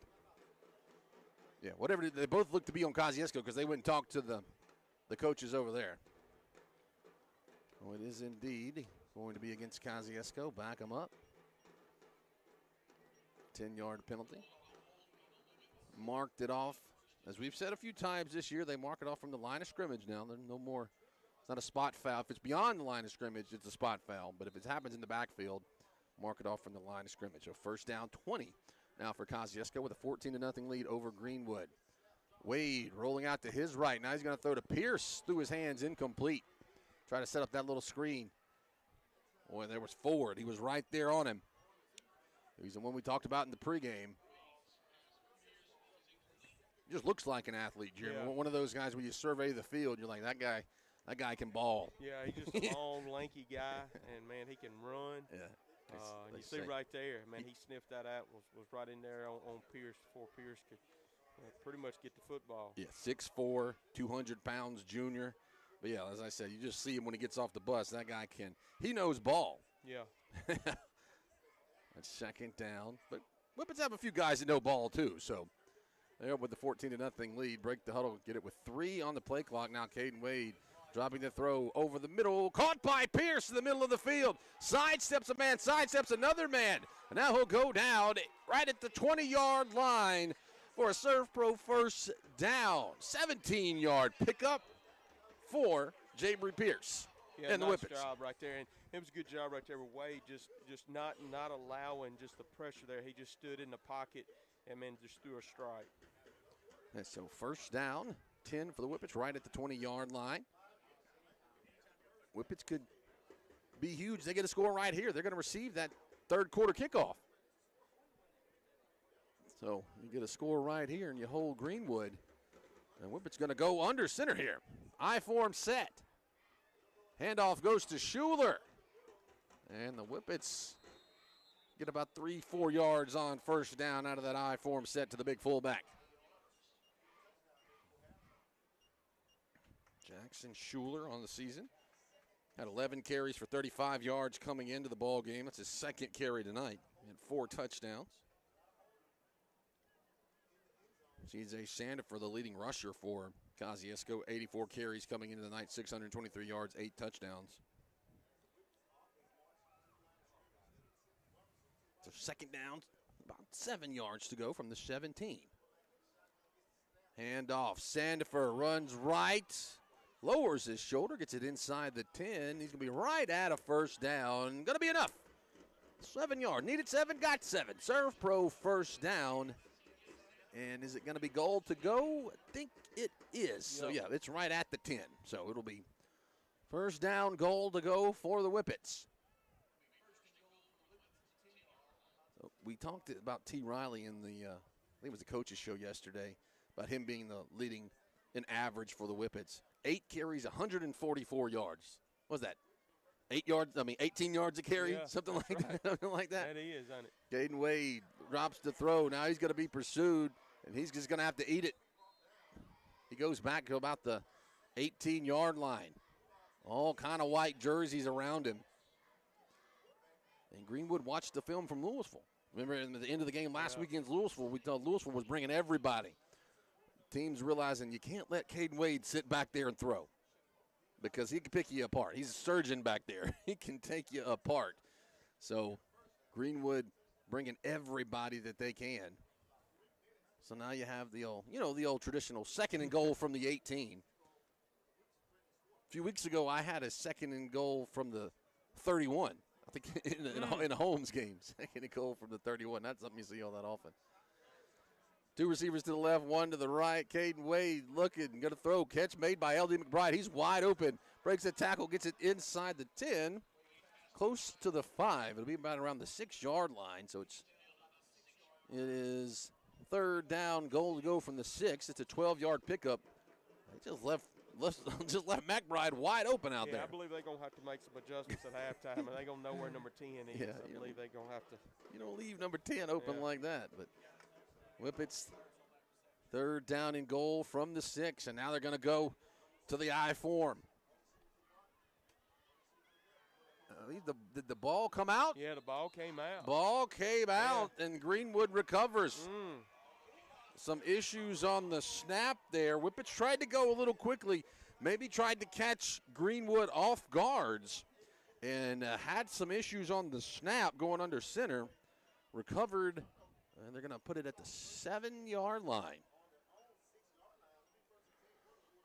Boy, big turnover right there, because you got even if the Whippets don't get it, they're in field goal range. You know, you're inside Braden Ray's range right there. So even if you don't get it, you know, Kosciusko might go for it, but if not, you like your chances with Braden Ray right there. Essentially just an extra point. But now the Whippet defense, they're trying to hold Greenwood at bay. The ball is at the 6-yard line, so about 94 yards in front of this Greenwood squad. Meeks is going to be back in at quarterback. Jawan Gideon with his heels on the goal line, out of the pistol set. Whippet showing some pressure off the edge with J.T. Herron. Turn give to Gideon, rolls it out to the right. Whippets are there, stringing it out. It's Keith Lay. Gets him for the stop. And they say no gain. If anything, it was maybe a loss, but I'd say no gain because the down marker didn't really move all that much. But good job there by Keith Lay. Stringing that one out and not letting Gideon get out in the open field. Even though Gideon's a big back. He's more of a fullback than a halfback or a tailback, but he still has some speed. So going to be under 2 minutes by the time Greenwood gets this play off. This time, Gideon will stand to the right of his quarterback, Meeks. It's another handoff to Gideon, and he doesn't get a lot. He goes forward, and he got maybe 2 yards. Harrington and T. Riley combining on the stop for the Whippets. Well, they get him a little bit further than I thought. Somebody took a timeout. Looks like Kosciusko took a timeout. Minute 46 to go. We'll step aside with them. Whippets lead at 14-0 here in the second quarter. Come on home to Allen's Furniture and Appliance. Come on home. Come on home. Pop the confetti. Allen's Furniture is celebrating 59 amazing years. Join the celebration at either our Kosciusko or Durant locations and register for your chance to win a big screen TV, a stylish area rug of your choice, or a jumbo beanbag. Perfect for family movie nights. It's our way of saying thank you for decades of support. Discover new styles, the best prices, and maybe walk away a winner. Come on home. In the legal jungle, experience and personal attention are your best allies. Meet Al Chaddick, attorney at law, navigating the courts with direct one-on-one consultations.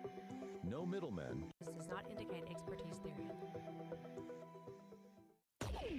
Boswell Media Sports. Timeouts for Whippets football presented by Reliant Physical Therapy. Some of these Greenwood Bulldogs going to need physical therapy after these hits Keith Lay is putting on people. Kosciusko with a 14-0 lead, a minute 46 to go until halftime. 3rd down and 6 for Greenwood from the Bulldogs' own 10-yard line. Meeks going to drop the throw. T. Riley on a blitz. Now Meeks is going to throw. It's caught. Middle of the field. Good catch there. Going up and climbing the ladder was the injured receiver from earlier, Markel Alexander. That was all athleticism. Yeah. I mean, I think Meeks was just throwing it towards the middle of the field and hoping somebody could get it, and Alexander climbs the ladder. Boy, T. Riley came on that outside blitz. And Meeks has enough athleticism to get away from him. Under 90 seconds to play, first quarter. 2-by-2 set. Ball right in the middle of the field at the 21-yard line. Meeks going to be pursued again. Now he's going to roll and fake it. Going to get out across the 35-yard line. Athletic play right there. Boy, I think you got to credit Juwan Gideon on this because the Whippets had pressure coming from the backside, and Gideon picked up the block. And I think it was either Keith Lay or Ricari Covington. But if Gideon doesn't pick up that block, then it is a blindside hit on Javian Meeks. So good job there by Gideon. And it was a collision out there. I'm surprised you didn't hear it. 1:08. Clock stops as the ball carrier ran out of bounds right at the 35-yard line. 2-by-2 set. Meeks drops the throw. Nick Sutton's in pursuit. Just dumps it off. Nobody home. Yeah, Sutton was right there in the area. Forced the errant pass. They were trying to set up a little screen to Gideon. But the edge rusher, Nick Sutton, just too fast. Got there before Gideon was able to break away. 65 seconds remain in the second quarter. We'll stick around for the Citizens National Bank halftime report. I think we might have some royalty come up here and join us in the booth. We might. We were talking about that earlier. We'll see if we can make that happen. Kosciusko royalty. Going to motion a receiver, turn around, give it to Gideon right up the middle. The Whippets are there. LaMarcus Riley on the stop for the Whippets, along with Rowdy Roan. That was a good play call right there. You get Whippets thinking going to the right, and it looked like Gideon was going to have a little bit of running room. But 3rd down, about 7 yards to go out of the pistol for Greenwood. There's a whistle, and I think Greenwood took a timeout. Yeah. Greenwood wanted a timeout. So we'll stay right here. So we just have the 36 seconds remaining until we get to our halftime break. But as I said, stick around. It doesn't appear that the Greenwood band is going to perform. Because normally at this point they would already be down on the field, so it doesn't appear that way. So maybe we'll give you the performance, hopefully give you the performance of the Big Red Band. Sometimes when the Big Red Band goes first, hard for us to get back in time for that. But I know Big Red, their performance tomorrow got moved up a little. It's supposed to rain wherever their performance is, their competition. I know it got moved up a little bit because it is supposed to storm across the state tomorrow. I got a couple of score updates for you here. You got Independence taking on North Panola. Independence leads that one 14-8. Wayne County leads Van Cleve 14-3. Let's see who else we got here. Brookhaven leads Sumrall 7-0. Got a Catholic game going on. St. Stanislaus and St. Patrick tied at 14. I'll give you more of those. After one, Petal is up on Brandon 14-0. That's a big one there in the metro area. An update from Leake Academy. They're over in Louisiana. 18-8 at the half. Closer than I thought it would be. But 3rd down and 7. Meeks runs in his pocket, collapses. He's combined and stopped by Avery Harrington and LaMarcus Riley. It'll be 4th down and 10.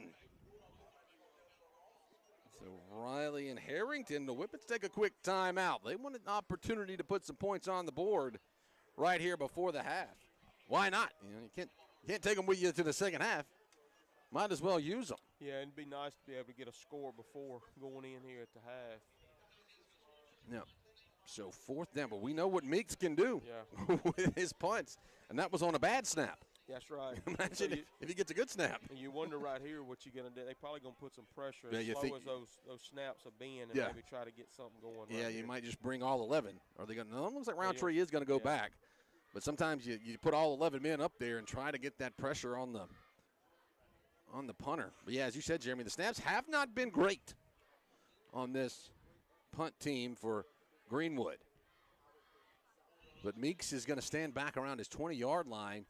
Roundtree, boy, there's a whole lot of room on that far side. If he's able to get one, boy, watch what Roundtree can do if he can get to it. But Meeks is back. Whippets lining up and try to bring the heat. That is a little bit of a high snap, but another great kick. Roundtree's going to take it at the 15-yard line, break one tackle, and he's not going to be able to do much else after that. Boy, that is a weapon. But there is a flag on the play right up here around the line of scrimmage. That's just good hang time, too, man. Everything, man. That is great punt. I mean, he punts it away from Roundtree. Credit Roundtree. That's not an easy ball to catch. Yeah. But credit Roundtree. Boy, Meeks, he has changed the games. Hey, and they've got him stacked up back there like 15 Yeah, yards, it's not- man, it's and the not ball traditional. Kind of floats back there high, and it just kind of floats. Yeah, it's a hold against Kosciusko. So with 16 seconds remaining, might not see too much from Kosciusko right here because they will get the ball to start the second half. So you might just see, and I think Kosciusko should have one timeout left. So, I guess if you heave one to midfield and then call a timeout real quick, you might can heave another one, but you're going to be down at your own 10-yard line. So you got 16 seconds to go 90 yards. But it is going to be a regular formation. It's not a kneel down set. It's not a victory set. It's a 2-by-2 receivers. Wade claps for it. He is going to throw. Sandifer makes the catch, getting to the sideline, and he will lower the shoulder. He takes a hard hit from Ford. That shows right there what kind of defender Ford is there, man. He's just an athlete. Yeah. Ford lays a lick on C.J. Sandifer.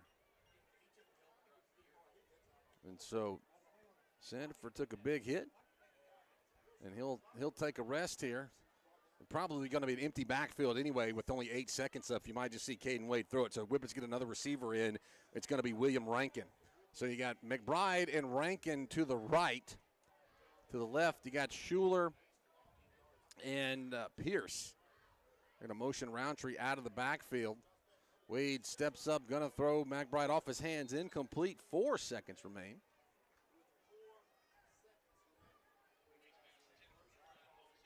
So Whippets will have probably just one more opportunity.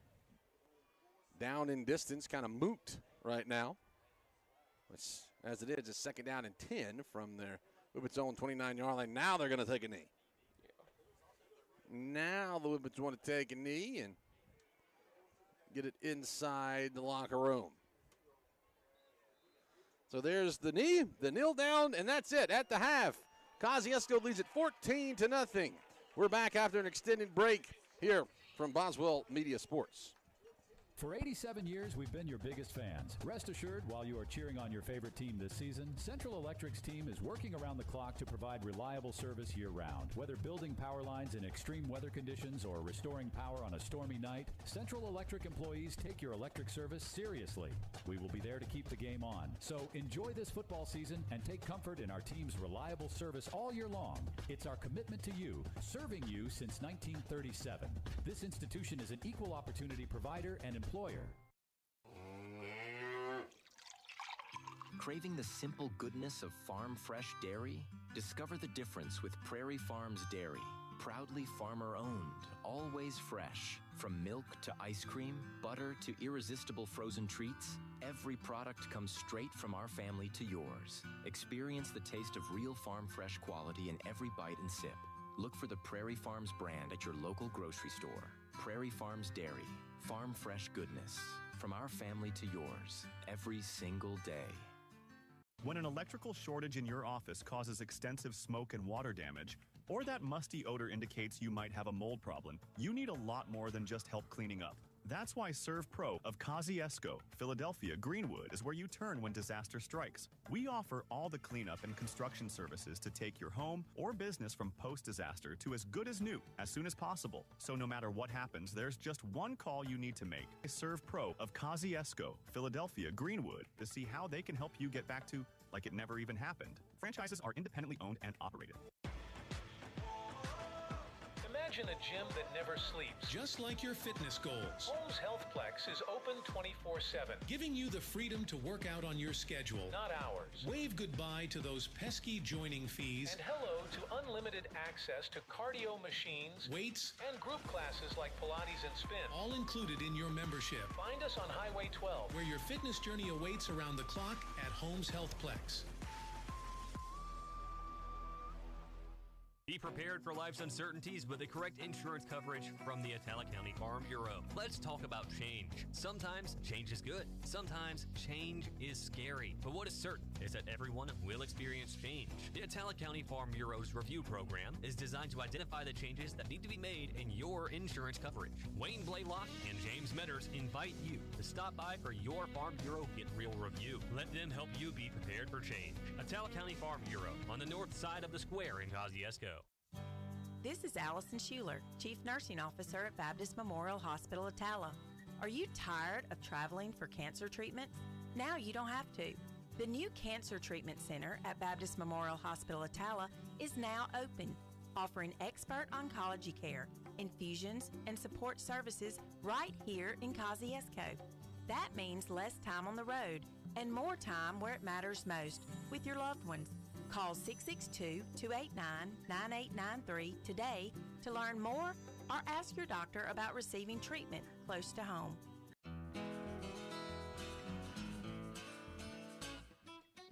Hello, I'm Mandy Hudgens, and it's my privilege to serve our customers at Citizens National Bank. Being part of a bank with more than 137 years of history means standing on a foundation of strength, stability, and trust. We've been through it all, and we're still here, committed to helping you reach your goals. As a local community bank, we make decisions right here at home with your goals and your success in mind. And when you walk through our doors, you'll see friendly faces who take the time to understand what truly matters to you. If you're looking for a bank you can count on, one that knows your community and puts your needs first, we're ready to earn your trust, like we've done for generations. Citizens National Bank, strong, stable, and locally owned since 1888. There's power in caring, power in community. That's the power of local. Citizens National Bank, member FDIC. Boswell Media Sports.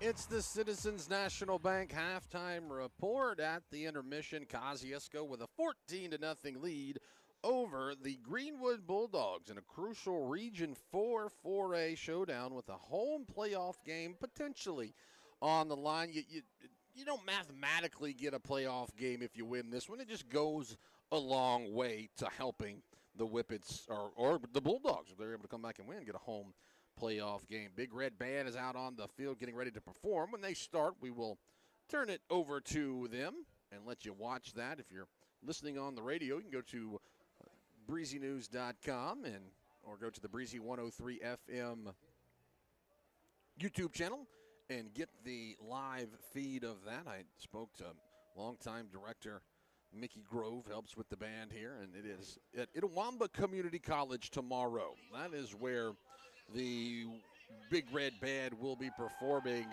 and the performance did get moved up early because of the expected rain across the state. Mr. Grove said they're leaving at 5:30 in the morning from Kosciusko High School going up to Fulton. So I told him, I said, they're keeping them morning radio hours. But Big Red got last time, got a superior rating at its competition. So far, they've won a few, got a best-in-class percussion, best-in-class band at a couple of the competitions. But here it is, the performance of the Kosciusko Big Red Band performing in a 2025 show, Villain. Watch it.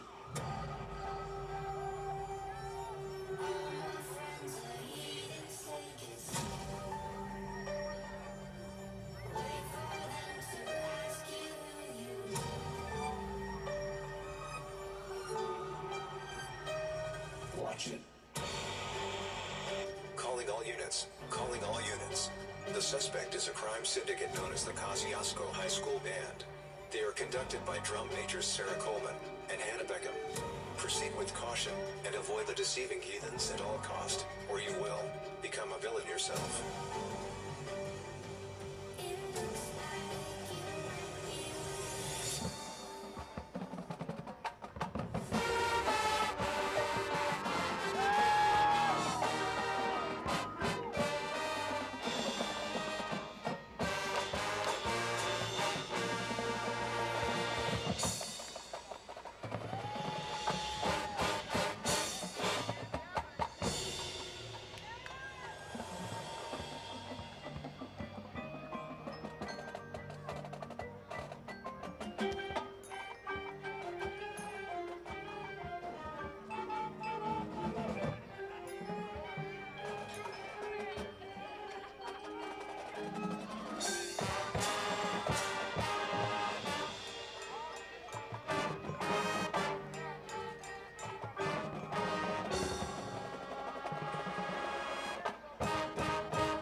The Kosciusko Big Red Marching Band performing its halftime show, 2025 show. Villain, as we said, they are going to the Itawamba Community College competition tomorrow, so I definitely wish the Kosciusko Big Red Band good luck. We're going to continue right now with our halftime show, or halftime Citizens National Bank halftime report.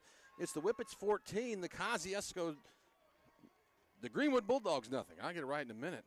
It's been a long day, and I told you we're going to have some royalty come up here and join us here in the booth at halftime, and we do have former Kosciusko Whippet, former Ole Miss Rebel, New York Jet. How many more I got there, Michael? Is that it? Michael Harmon, 1979 graduate of Kosciusko. Thanks for coming up here, man. I appreciate you asking me to come up here. I want to come home tonight for homecoming and support my team. Yeah, so talk to us about your time playing for the Kosciusko Whippets, 1979. So you would have played back there with legendary coach Ricky Joe Black. Ricky Joe Black. He coached me from 7th grade through 12th. My 9th grade year, he asked my mom could I play high school ball, so I played 9th, 10th, 11th, 12th grade. My 9th, 11th, and 12th grade, we won the championship. That's right.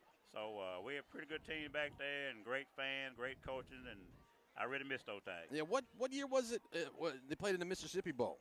The Mississippi Bowl was following my junior year, which would have been the 77th season. Okay, yeah. We finished 12-0. I think we were the only team in the state with 12-0 that year. Only team undefeated in the state, and then ended, I think, at the top, number 4, number 5 in the state with the AP rankings back in the day. So that was a big time for the Whippets, and of course, you're not the only Harmon. Right? That's correct. You got a few more. I got 3 older brothers. You're the baby. I'm right? the baby. I mean, come on. You must have had it bad. Come on. Well, I had it pretty bad coming up till I got a little size on me. Yeah. He used to beat me up pretty good, but I think that prepared me for what I did later on with sports. But the main thing was our parents taught us to get our education. So all 9 children did graduate from high school, 8 from college. Yeah, and let's see. Clemmy was the oldest. Is that right? Clemmy was the oldest. Yeah. Heard he was a pretty good athlete. He was matter of fact, he was my inspiration to play receiver. He was a great receiver back in the day. He's 6'3", 210. To me, he was Megatron before Megatron. Yeah, that's what I've heard. And then, of course, Clowns played here in Mississippi State, the Redskins, and to us, Larry, who played at Valley State. We say he was the best athlete of all 4 of us. Really? He got drafted by the New York Mets twice for baseball. For baseball, yeah. Then he went on to coach. Several years here at Kosciusko and then several years at Tupelo and retired now. But we all feel like out of the 4 brothers, he was the best athlete. Okay. Now, you're just saying that because, you're on the radio right now. I'm sure at Thanksgiving there's some debate up about that. But I got to ask you something. This is about Mississippi State and Ole Miss because you played at Ole Miss, right? And was it the 81 or 82 Egg Bowl? I'm assuming it's the 81 Egg Bowl. Yeah. Where they said it was pass interference against Mississippi State. Now I heard there's some debate about what happened. Well, it's always gonna be a debate, and like I tell people, I say regardless of what I thought or what Mississippi State, Kenny Johnson from where? He's from right up the road. Yeah. And Kenny was from where? It's what the umpire called. He called interference, so I'm still sticking to that today. No, that's what Michael said. There was interference on Kenny Johnson from right up the road, and I understand that everybody thought Mississippi State had won the game, right? They were just getting up and leaving. We all did too. My parents even left, until they kicked the ball off and we got it on our own 45, and they threw me 2 passes to get down to the 25. And Coach Sloan called my favorite route with the post corner, and I told John Forkay to throw it to the corner end zone if either I catch it or not. But anyway, luckily they called interference and we scored on the next play. Yeah, so I'm sure that you and Clarence and some of the other ones have had some conversations. Well, good conversation, like I say, about that. I pull for State until they play Ole Miss, and actually Clowns pull for Ole Miss until they play State. And but that's just a family ride we go on, Yeah. I don't hate State till that last game. Yeah, I tell people all the time, it's kind of like Mississippi's such a small state that it's like your brother playing. You want him to do good until you play him. That's correct. And then you want to whoop him. Then right? I want to whoop him, right, exactly. That's how a lot of Mississippi State and Ole Miss fans kind of feel. That's why I didn't wear any Ole Miss stuff tonight. I don't want people saying anything, but. Well, you got to wear maroon and white. Well, think about it. If I do wear maroon and white, but on select situations. I got you. And then after your playing career, you were up at Ole Miss for a number of years as campus security. Campus security, yeah. I did from 1990 to 2016, and my last 15 years I traveled with the football team as police security. So I went through Coach Cliff, Coach Ogeron, Coach Nutt, and Coach Reese. Yeah, so a lot of coaches up there. My sister went to Ole Miss. She was there when Eli was there, and we used to see you. You protect Eli. Yeah, we used to see you on the field back then because you and my dad graduated together. Correct, yeah. Back in 1979. And what do you think about this Whippet squad? You been following them this year? Well, I've been following them the last couple of years. I got a grandnephew on the team, number 52, Richard Kern.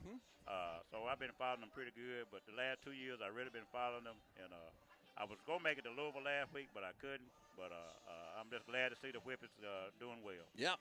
So they got a chance to get a home playoff game if they win this one tonight. So we hope that this 14-0 score, at least it stays 2 touchdowns ahead. But we got Michael Harmon, former Kosciusko Whippet, Ole Miss Rebel, a New York Jet here with us. I saw him here at the home crowd tonight. Clarence is also here in the house. So you guys have been back a few times. You've been captains. Yeah, we came back a couple years ago. I think Larry came too. They asked to come in to be honorary captain. So anything we can do for the home school. Matter of fact, Clarence and I are getting with the administrator to see about making a donation to the football. Okay.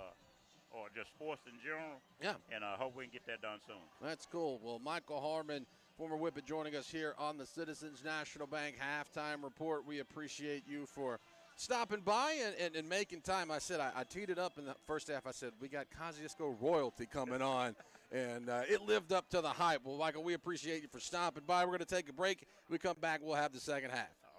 Transition your home and your style for fall at Sullivan's. Check out their new fall home decor, clothing, and the perfect shoes to step up your autumn look. Sullivan's has everything you need to get game day ready. Whether you're hosting the party or cheering from the stands, fall's in the air. Make sure your home and wardrobe are too. Visit Sullivan's today and find your fall favorites. Autumn starts here, only at Sullivan's in Kosciusko.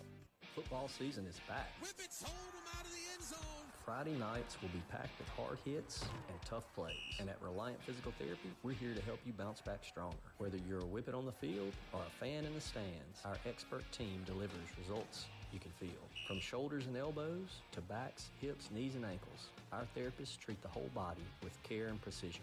No referral needed. Call today or visit ReliantPT.com to get started. Big play by the Whippet defense.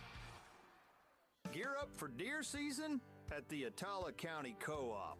Pick from top brands like Moultrie and Boss Buck gravity feeders, plus irresistible attractants. Mobucks, Buck Duo, Strawberry Blast Rice Bran, and even peanut butter and jelly rice brand feed. Everything you need is at the Attala County Co-op. The everything you need store. Attala County Co-op. Attala County Co-op. Looking for adventure or just cruising the city? Central Tire Service is your go-to pit stop. Equipped with premium brands like Kenda and Goodyear, we ensure your tires align with your lifestyle. Visit us on Veterans Memorial Drive and let's get your journey rolling again. Don't pause your adventure. Gear up at Central Tire Service and drive confidently into life's moments. Central Tire, where your journey continues. Have you been putting off coming to the dentist lately? Hello, I'm Dr. Adam Middleton from Autumn Ridge Dental in Kosciusko. We are treating patients with a mindset we have always held, that proper, regular, preventive care can help keep your mouth healthy and functioning properly. We want all our patients to have a smile they can be proud of. Please call us at 662-289-7076 for an appointment. Come see us and we will give you something to smile about.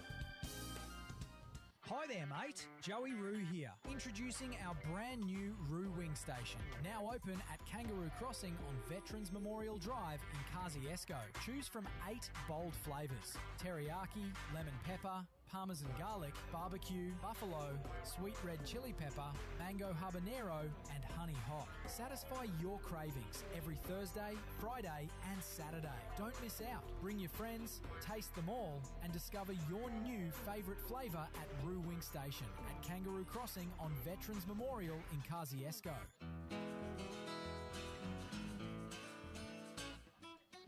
Hello, I'm Mandy Hudgens, and it's my privilege to serve our customers at Citizens National Bank. Being part of a bank with more than 137 years of history means standing on a foundation of strength, stability, and trust. We've been through it all, and we're still here, committed to helping you reach your goals.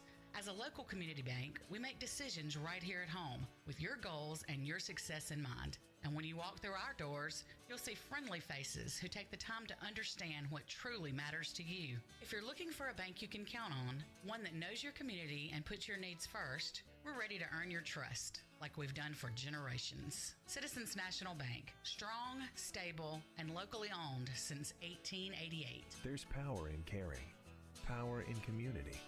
That's the power of local. Citizens National Bank, member FDIC. Boswell Media Sports.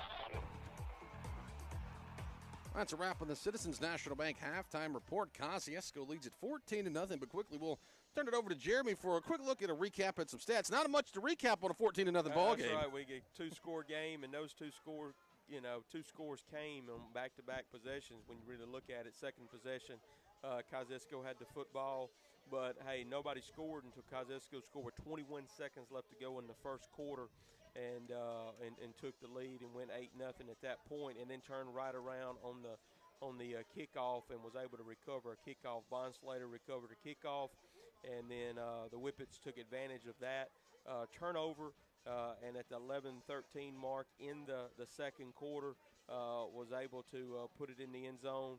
And the two-point conversion at that point was no good, and so that took us at 14-0, and that's where we stand right now. Yeah, both teams plagued by some turnovers here in the ball game. A couple of fumbles for both squads there have changed the complexion of the ball game. But the good news for the Whippets is they will get the kick to start the second half. And Jeremy, as good as Meeks is at punting the ball, I'm excited to see how good he is at kicking off. Yeah, it's interesting to see what he's going to do because he can sure punt it. Yeah, I haven't punted. They hadn't kicked off yet. Obviously, they no scores yet, so they haven't kicked it off. But his punts have been a thing of beauty. I won't be surprised if we see him punting at the collegiate level. I mean, he is that good. So Meeks will line up to kick it away right to left as we get ready to start the third quarter. Third quarter's for Whippets football, brought to you by Chris Coleman of Alpha Insurance. It's a good kick. It'll send Roundtree back to the 10-yard line. He will come to the near side, cut through a couple of tacklers, and be pushed out of bounds around the 25-yard line. Boy, just some good closing speed by the Greenwood Bulldogs. Whippet offense will be back out onto the field. Jeremy, the Whippets have been their own worst enemy. That's right, yeah, and coming out the second half, hopefully some of the things we saw first half, just some of those mistakes that this Whippet squad normally, don't make. You want to see them clean that up right here in the second half. They were driving, and a big pass was fumbled at the 40-yard line. Then they get down inside the 5 and fumble a snap. As I said, not really something you see from the Whippets, but first down 10 from their own 26-yard line. Caden Wade will clap for the ball, gives it off to C.J. Sandefur. He runs it left. Gets it across the 30 up to the 31-yard line, around 5 yards on first down. That reminds you that our broadcasts here are powered by Central Electric Power Association. Big thank you to Michael Harmon, former Kosciusko Whippet, Ole Miss Rebel, New York Jet, joining us at halftime. Talk to us. Second down, 5 yards to go. Caden Wade claps for. Going to be a quick throw catch made by McBride. Breaks a tackle. There he goes in the open field at the 45. Pushed out of bounds at the 40. Oh yeah, McBride's he's got a good move when he gets out. He finds another gear quick. Yeah, he does. And you see him, man, he had a good first half and coming back out right here, just starting it out on a good second half. Gets it up to the 36-yard line, 37-yard line into Bulldogs territory. So ball on the right hash. Whippets had a couple of guys open on that right side. William Rankin, the tight end, also open. He will stay in at the slot. Wide to the left is Jabry Pierce along the numbers. Give up the middle to C.J. Sandefur, tackled from behind. Didn't think that was a great spot, but it's going to end up being 3, maybe 4 yards. Yeah, so it was that Roundtree on? Maybe it was Roundtree. Was it Roundtree? Yeah, okay. Might have been Roundtree. Somebody's tying their shoe. I saw somebody on the ground, and it was Caden Wade tying his shoe. So second down, 7 for the Whippets. Hayden Wade running out to his left. Now he's gonna keep it, and he'll pull it down, directing traffic. Gets what he can. Has a serve pro first down. Steps out of bounds just across the 25 to the 23-yard line. So Hayden Wade able to get out there and move the chains. Runs at about an 11-yard pickup and a serve pro first down. Roundtree will come off the field. Jackson Schuler checks in. So let's see where they put Schuler. They can put him at fullback. They can put him at slot. They can put him at tight end, put him at H-back. Looks like he's going to be out to the right as a receiver. Single receiver left is L.D. McBride. Give to Sandifer running forward. About 5 yards, so pushes it up across the 20 to the 18-yard line. It's a 5-yard pickup on first down. Kosciusko leading it 14-0. Their opening drive of the second half. As that Greenwood band's going to tune up as the Whippets get right in front of them. So, clock will be under 10 minutes in the third quarter when Hayden Wade snaps it. Motion Rankin. Line him up left. Give to Sandifer. Runs right, goes up the middle, follows the hash marks, and is inside the 5 for a first down. They'll put him at the 3-yard line. There's a 15-yard pickup and a serve pro first down. Whippets finding some room up the middle there. Yeah, just right up the gut right there. He was able to weave his way on down in there. And what is that on the 4? I'd say the 3, yeah. Yeah. So the Whippets, last time they were down here, they went in the I formation. This time they're still in that shotgun set. First and goal from the 3. Handoff Sandifer. Submarine tackle will get him down at the 1. Let's see who the Whippets have across that offensive line. Richard Kern, Trace Reagan, the big Jeremiah Winter, Riley Petit, and I believe Jadarius Wilkes. So he said that now that they have Kern back, they have 6 guys that they can plug into 5 positions. But now the Whippets will go with the I-form set. No, look like I-form set. No, now they're going to move Schuler out wide to the right. Handoff to Sandifer. He runs in for the 1-yard touchdown run. Makes it 20-0. Whippet touchdowns presented by Baptist Atala. Almost too easy there for Sandifer. So Sandifer, that is on the season. Let me get to my numbers here. His 9th touchdown run. Now Whippets don't even show that they want to go for that 2-point set. It's going to be a snap back to Pierce. Braden Ray's kick is up, and it's good. Kosciusko leads it 21-0. 8:42 to go in the third quarter. For 87 years, we've been your biggest fans. Rest assured, while you are cheering on your favorite team this season, Central Electric's team is working around the clock to provide reliable service year-round. Whether building power lines in extreme weather conditions or restoring power on a stormy night, Central Electric employees take your electric service seriously. We will be there to keep the game on. So enjoy this football season and take comfort in our team's reliable service all year long. It's our commitment to you, serving you since 1937.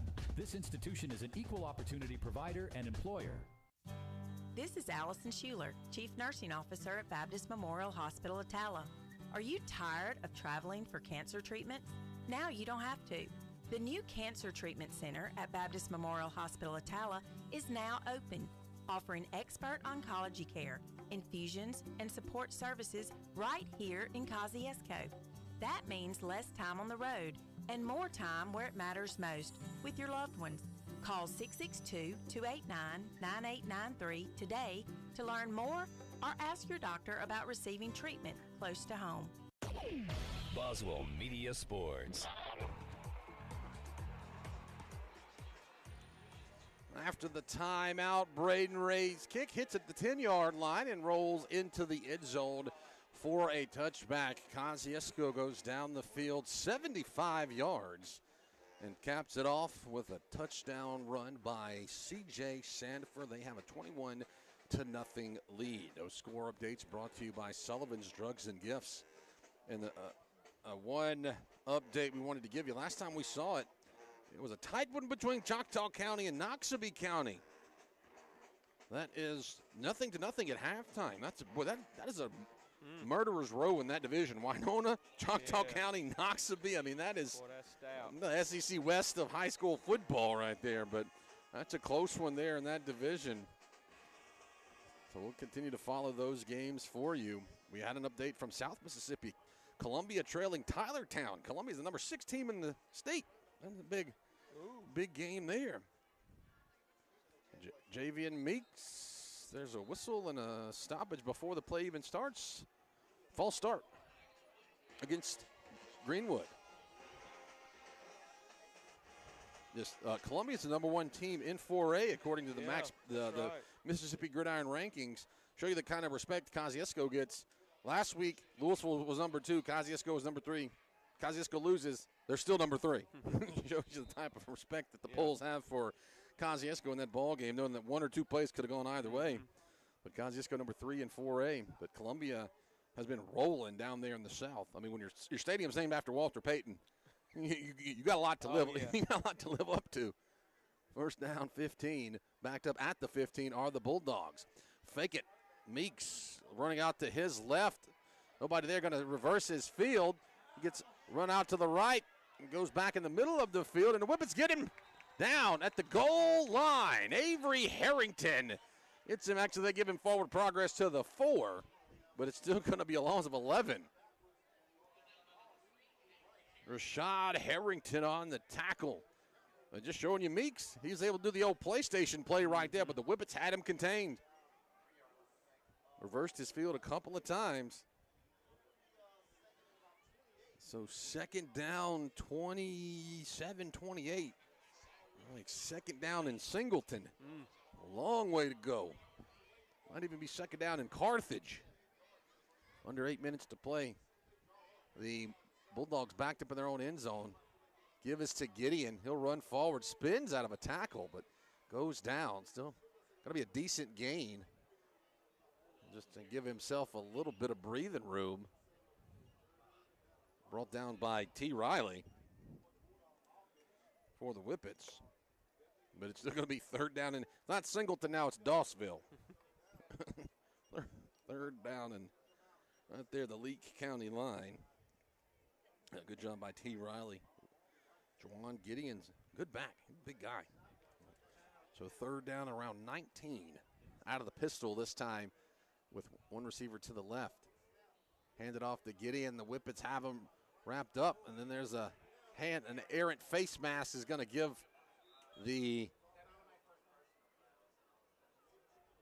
them a little bit of extra yards. But the Gideon only got about a yard or 2 on the play, but there was an errant face mask. Now, high school, I do believe there's still an incidental face mask.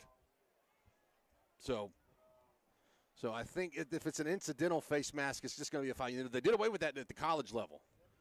But I think it is going to be a face mask against Kosciusko. Yeah, it's going to be 5.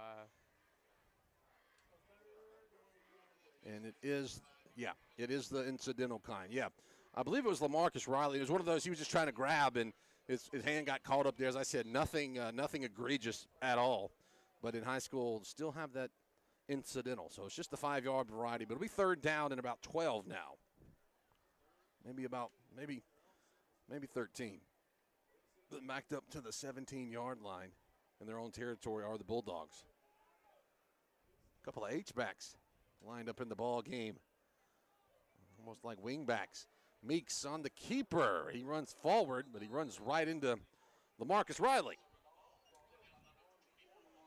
And he gets about 4 yards, but it's still going to be well short of the first down marker. And that will be 4th down.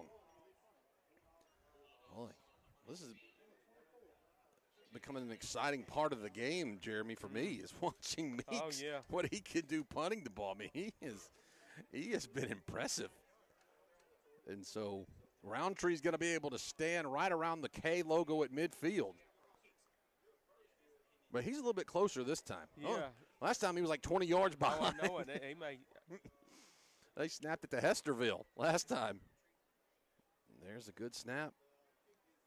Another high kick with the hang time. Roundtree will call for a fair catch right there at midfield at the 46-yard line in Whippet territory. But, yeah, once again, I mean, that's a weapon. Roundtree not able to return one. And we know what kind of speed Roundtree has. But by the time that ball comes down, there's nothing but white jerseys around him. And so, but Whippets have a pretty good field position here, leading at 21-0. 5:42 to go in the third quarter.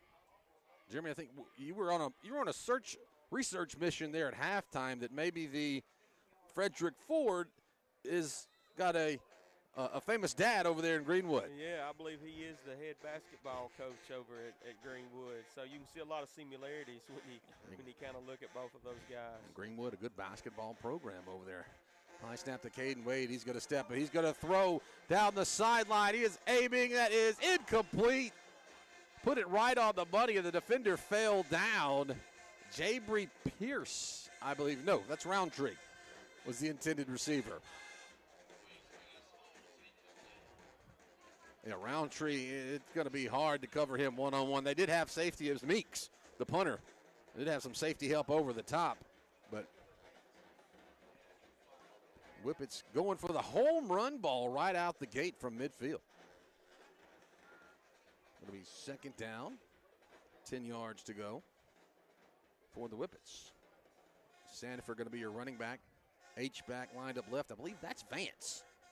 Yeah, that is. That's Vance. It is going to be a handoff to Sandifer, picking his way through 10 yards and a serve pro first down. Man, got it right in there behind Jack Vance. Mm-hmm. That's what you do with that H-back. That's a position where you can throw it to them, or you can hand it to them. You can get behind them when they're blocking and everything else. And they'll flex him out in the slot right now. That's you have that. Those new tight ends like that are able to do just about everything. Hand off to Sandifer, and he didn't get much back to the line of scrimmage, but that's all. One of those big defensive linemen, Marcus McKinley, on the tackle. No gain on the play.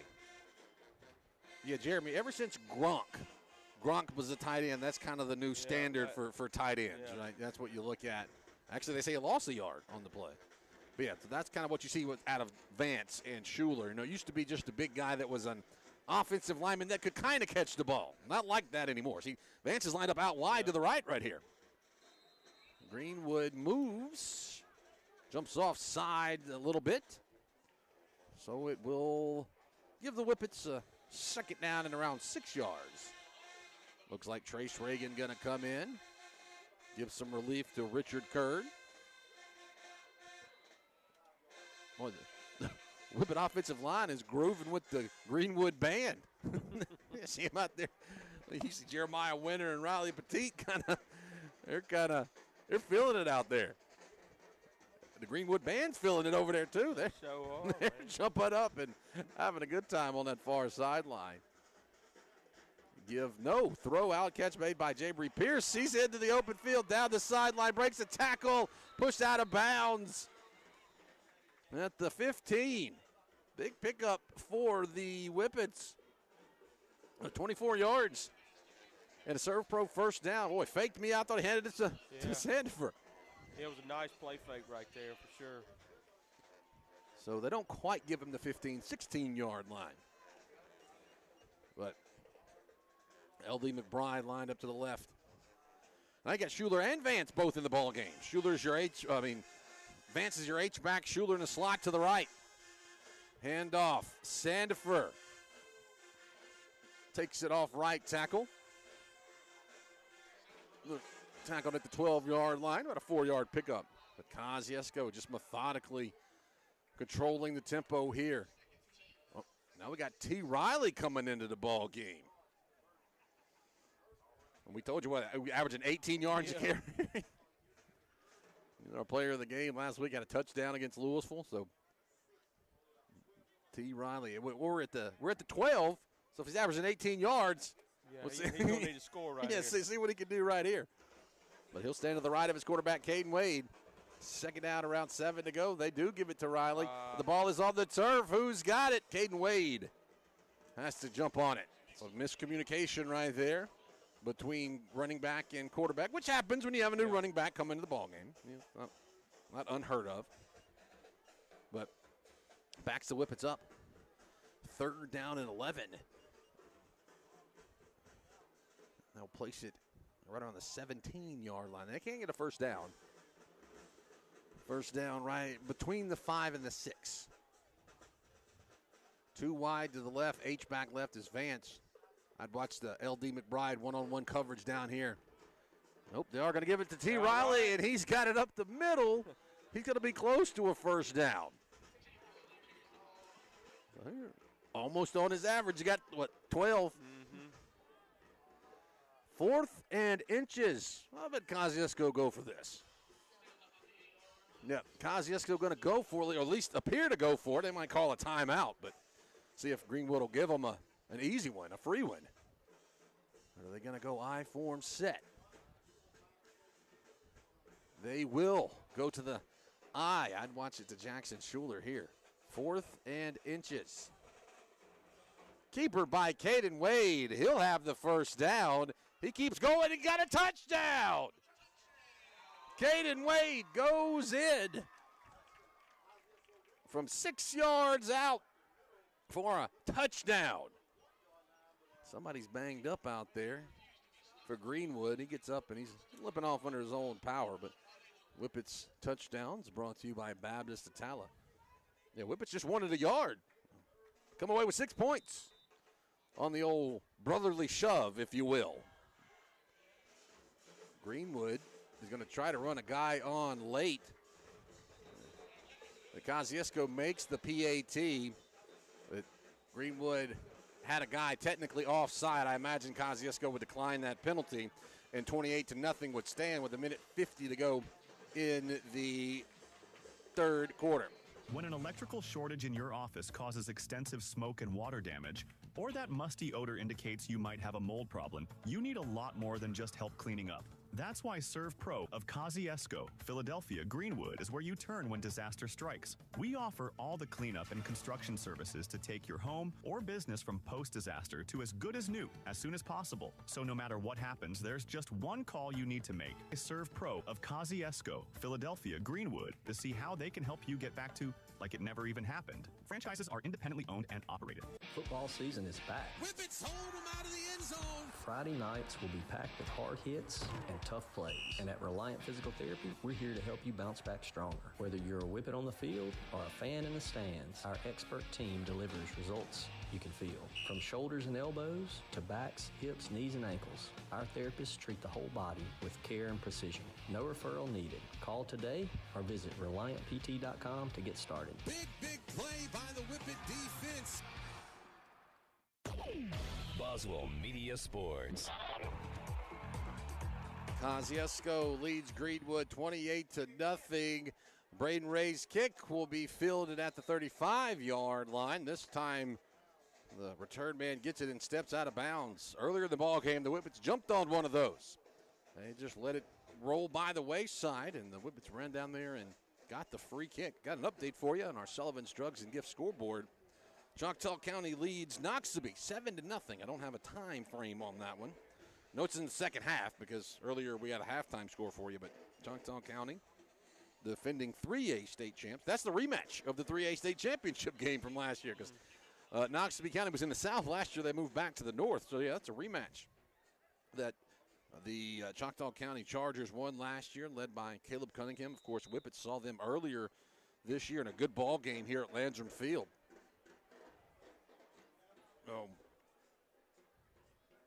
Minute 48 remaining. And Javian Meeks with a new running back off to his right. He'll put 3 receivers wide to the right. Single receiver lined up left. Fake the handoff, throw on a catch made out on the far sideline. That's a speedy back there. Spins away from a tackle, spins away from another tackle. Bonslater finally gets him down.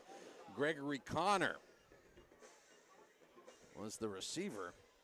The new back in the backfield is going to be Rick Sibley. We've seen him come in a few times little bit smaller, more of a scat back than the big Juwan Gideon. He goes 5'9", 175. A young team for this coach, Kerry Weaver, in his first year at the helm for Greenwood. Clock will be under a minute to play third quarter as Meeks takes a high snap. Running off to his right, gets out of a sack attempt from LaMarcus Riley and just throws it away. And Meeks comes up a little bit hobbled, looked like he might be dealing with a cramp. Yeah, I believe that's what it is. You mentioned cramps earlier, and we sitting in October, you don't see as much, but man, it was just. We saw it last night. It feels good outside, but still in Mississippi. When my pal BMO moved here, who we wishing a speedy recovery, he moved here from Las Vegas. I was telling about the Mississippi weather. I said, Mississippi, where it could be colder on Halloween than it is on Christmas. Ain't that the truth? Yeah, and I said, but it also could be 100 degrees on Halloween. You just don't know. So 1 minute to go. And Somerville comes in as a quarterback. He'll get the handoff and give it to Gideon, who gets a yard up the hash marks. Combining on the tackle, LaMarcus Riley, Avery Harrington, so fourth down. But yeah, Somerville in.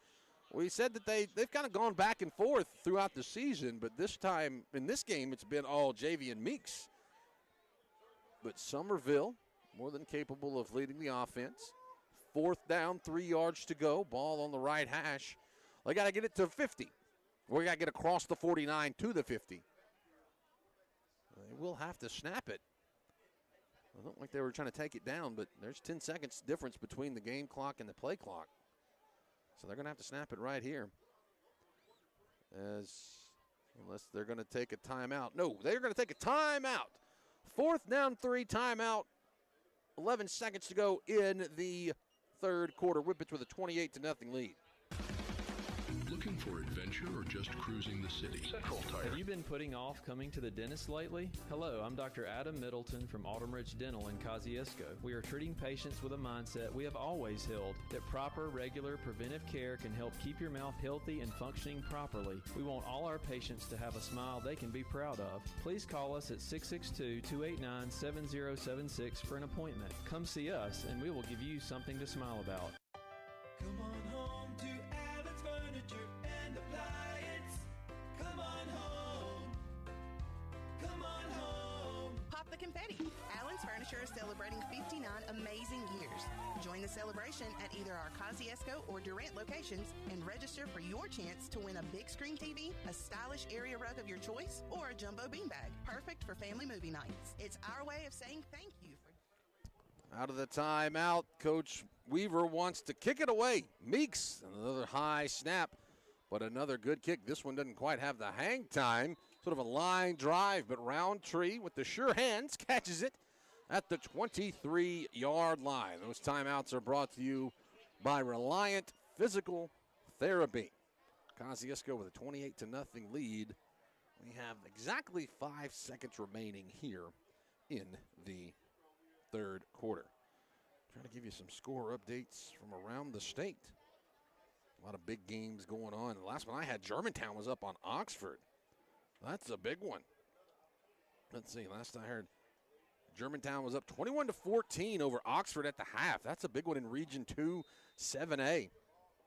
Petal leads Brandon 21-14. That ball game at the, I say at the half, that's the last update we had. The score updates brought to you by Sullivan's Drugs and Gifts. Caden Wade claps for the ball. Got a lot of time. Now he's going to roll back to his right as the horn sounds on the third quarter. He will keep going. Now he's going to throw it last second to Pierce. Did he catch it? I don't know. We said he did catch it. He did catch it down at the 44-yard line as the horn sounds on the third quarter. Kosciusko will take a 28-0 lead into the final 12 minutes of play from Landrum Field. For 87 years, we've been your biggest fans. Rest assured, while you are cheering on your favorite team this season, Central Electric's team is working around the clock to provide reliable service year-round. Whether building power lines in extreme weather conditions or restoring power on a stormy night, Central Electric employees take your electric service seriously. We will be there to keep the game on. So enjoy this football season and take comfort in our team's reliable service all year long. It's our commitment to you, serving you since 1937. This institution is an equal opportunity provider and employer. Hi there, mate. Joey Roo here. Introducing our brand new Roo Wing Station. Now open at Kangaroo Crossing on Veterans Memorial Drive in Kosciusko. Choose from 8 bold flavours: teriyaki, lemon pepper, parmesan garlic, barbecue, buffalo, sweet red chili pepper, mango habanero, and honey hot. Satisfy your cravings every Thursday, Friday, and Saturday. Don't miss out. Bring your friends, taste them all, and discover your new favourite flavour at Roo Wing Station at Kangaroo Crossing on Veterans Memorial in Kosciusko. Boswell Media Sports.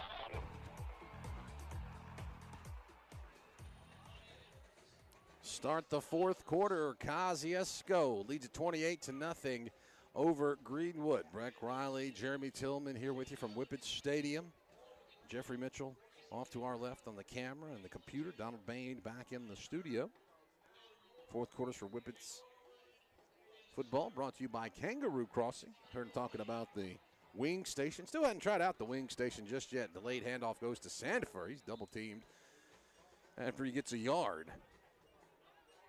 I stopped at Kangaroo earlier before I came here. Got me a Gatorade and an energy drink. Had a long 30 hours of broadcasting at the Kosciusko Holmes. I'll get it right in a minute. Holmes football last night against Itawamba. Drive down to spend the night with Philippometry and Madison. Get up and go do the Ethel volleyball game at noon today. Then drive back here and get to the stadium about 5:30, maybe 5:45 this evening for the Kosciusko game as C.J. Sandifer, a little banged up, but he's going to hop off the field. So let's see the T. Riley go in. He did. Yeah, it's been a busy last few days for us here at Boswell Media Sports. But that is it in October. There's always something going on. Caden Wade takes a snap, dropping. Throwing over the middle, caught on a pass, crossing route is Roundtree, catches it, goes out of bounds right beyond the yard to gain marker, and he will have the Serve Pro first down. Good job there by Caden Wade finding Roundtree. Last update still stands. Choctaw County leads Noxubee County 7-0. I did finally find a time. It's about 3 minutes left in the third quarter. Tupelo is up on Hernando. That's the big game up in Region 1 7A. Tupelo, the number 2 team in the state. Handoff goes to T. Riley, and T. Riley goes up the middle. 6 yards on first down. Going to get another change in there. Big Charlie Lang going to come in. And Trace Reagan's going to get a breather. So the senior Charlie Lang going to get some playing time there across that offensive line. So second down around 3 yards, maybe 4 yards to go. Two receivers line up wide to the left. H-back left. Wade with the give. No, keeper, no, it is a give. We'll get it right in a minute. T. Riley spun away for first down. The way Wade carried that play fake out, looked like he had the ball. But that's what it's supposed to look like. That's right. It's supposed to look like he's got the ball. So he took off running around that right side. I thought that he kept it, but that was just a keeper by T. Riley and a Serve Pro first down. He'll stick around for our Premium Medical postgame show. Wrap this one up and name a player of the game. Whippets hoping they can solidify a win, leading it 28-0. As Wade claps for it, gives off to T. Riley running to the left, lowers his shoulder, and gets another Serve Pro first down on the 11-yard pickup. Well, he might not be at 18 yards a carry, but he's still out up there for average. Yeah, he can find him a way, boy. He can sure stretch it on out there. And Roundtree's going to step off the field. You'll see Jackson Schuler come on. The Whippets right now just trying to eat up some clock here. Should note, no Ethel game tonight. Ethel won last night, got the win over Noxapater. Big win for Coach Junior Graham. They moved that game to last night so that they could not have school today for the volleyball championship. And I think most of Ethel was at the volleyball championship. I mean, it was a packed house there in Clinton today. Caden Wade rolls out to his right. He wants to throw, and it's going to be picked off in the end zone. Picked off, running it back are the Bulldogs. I don't think anybody's going to catch him. Going back the other way is going to be Deshaun Herndon. That is a 104-yard pick six. 8:53 to go. The Bulldogs get on the board. Boy, when Herndon got it, he took off. He sure did, because in my mind, I'm thinking he probably should have went down taking the touchback. No, once he took off, you realize why he didn't do that. Yeah, no, he's got some speed. So there's a flag way on the far side. Could end up being some sort of celebration. No, I think it's going to be against Kosciusko. He got pushed. Somebody pushed him once he crossed the end zone. Oh, okay. That's what they're going to get. So we will see. Probably going to be a personal foul.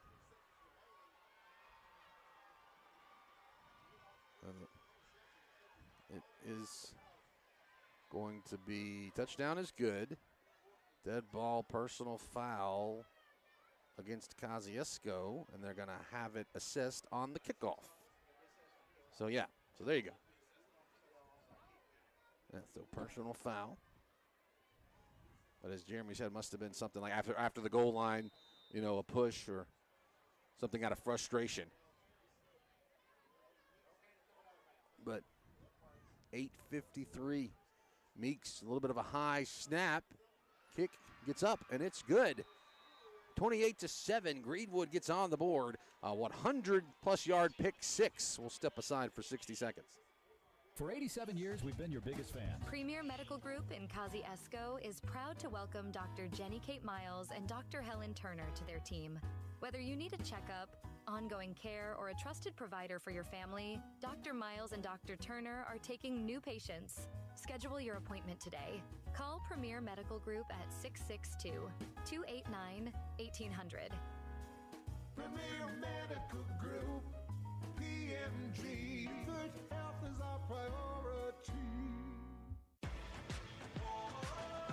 Imagine a gym that never sleeps. Just like your fitness goals. Holmes Healthplex is open 24/7, giving you the freedom to work out on your schedule, not ours. Wave goodbye to those pesky joining fees, and hello to unlimited access to cardio machines, weights, and group classes like Pilates and spin, all included in your membership. Find us on Highway 12, where your fitness journey awaits around the clock at Holmes Healthplex.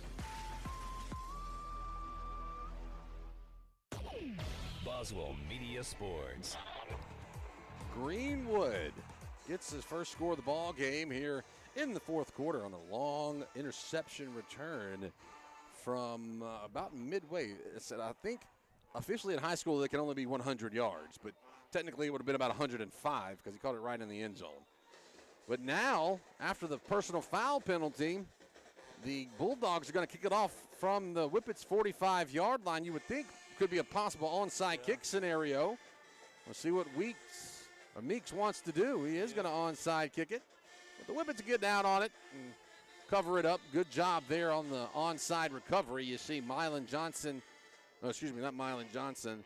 That was the Kendrick Williams go down and get it, and you see his teammates jump on top of him. That's how you coach it right there. But Whippet offense just trying to scoot down the field, and probably throw that knockout punch, Jeremy. But just an interception. And once he got to the 10, nobody could have called him. I'm not sure Roadrunner could have called him. After that, he was gone. So Whippet offense back out onto the field. I believe that's C.J. Sandefur back in at running back. It is, and he gets it. He runs out to the left. He'll get the ball up to midfield. And the ball was fumbled, but I believe the Whippets got back on it. They did. Sandefur got back on it right at the yard line. So it's about a 21-yard pickup and a Serve Pro first down. Ball will be on the left hash. But yeah, Sandifer back in. We got Jack Vance in. Or is that Schuler?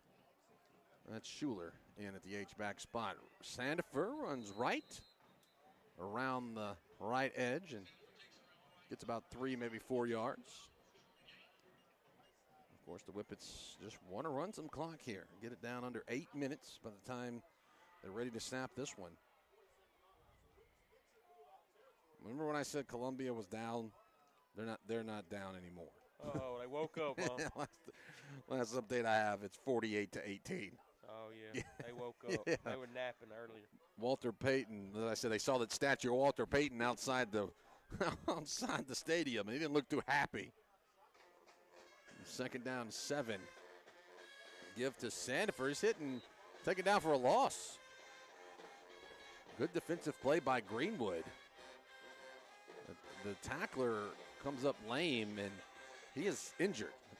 And the Greenwood's players are calling for the training staff. Yeah, on the tackle. He's up now, and he's going to try to walk it off. But that's going to be Jacarius Sandifer.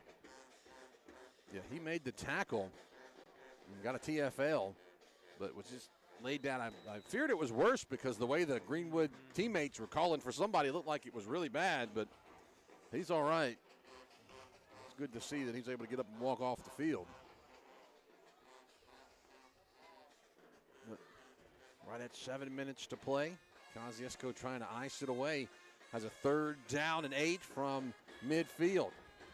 Caden Wade throw wide open. LD McBride catches it, turns on the Jets at the 20, down the sideline, pushed out of bounds at the 10-yard line. 38-yard pickup and a Serve Pro first down. McBride's keeping it up, man. He's had a good game. They're just leaving him wide open. I know it. It's that soft coverage. You would think they would have made sure they reminded their guys at halftime. Watch out. It's not like he's tiny either. I mean, he stands out there. You can see him. Now the Whippets will go for the I set. Caden Wade goes under center. Hands off to Jackson Schuler. Schuler dives forward. We'll get it inside the 5-yard line. Around the 4. About a 3-yard pickup.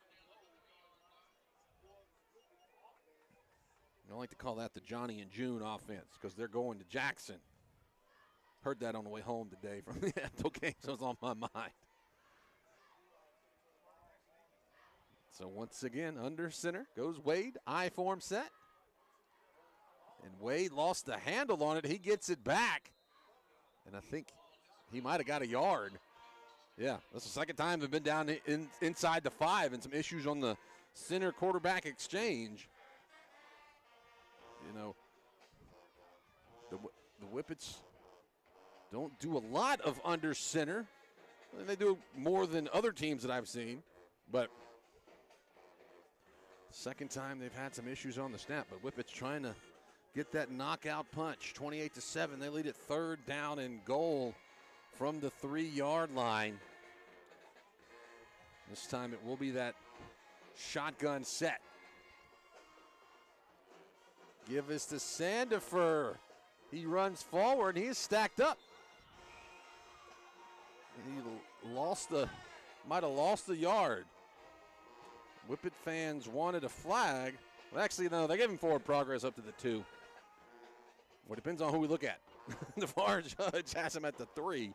The near judge has him at the 2-yard line. Yeah, they blew the play dead, and it just kind of kept going. And, to some folks, looked like that Greenwood might have tackled a little bit after the whistle. But as it is, the Whippets are going to lead the offense on the field. 4th down and goal from the 2-yard line. I want to go ahead and punch this one in. Caden Wade on the keeper. He's in. Touchdown, but a flag comes in behind the play. So we'll see what happens here. Traditionally, you think that's thrown as a hold, but kind of hard to hold when you're pushing people forward. Yeah, interested to see what this call is going to be. Whippets are walking backwards.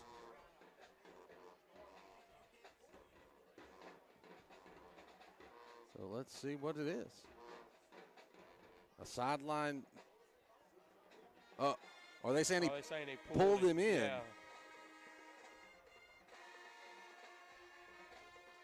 Yeah. Yeah. I guess that's what they're calling. Coach Orr kind of upset about that call. But, Coach Orr heated. Yeah, so they said Whippets have been calling for that a couple of times this year. Like we talked about, you can push. You can do the tush push, the brotherly shove, but you cannot grab the runner and bring him forward. Coach Orr seems to think that the Whippets did not do that, but they are going to leave the offense on the field. 4th and goal from the 7. Doesn't necessarily hurt you if you're Kosciusko. More clock keeps running. Caden Wade going to dance around, roll out to his right. Now he's going to throw incomplete, throwing across his body. I think his receiver was Pierce. It was indeed who he wanted to go to was Jabry Pierce. But just some good defense back there by Greenwood. Able to disrupt the Whippet offense. It looked like they were going to have a touchdown called off the board. 4.5 minutes remain, 28-7. Fourth quarter for Whippets football brought to you by Kangaroo Crossing.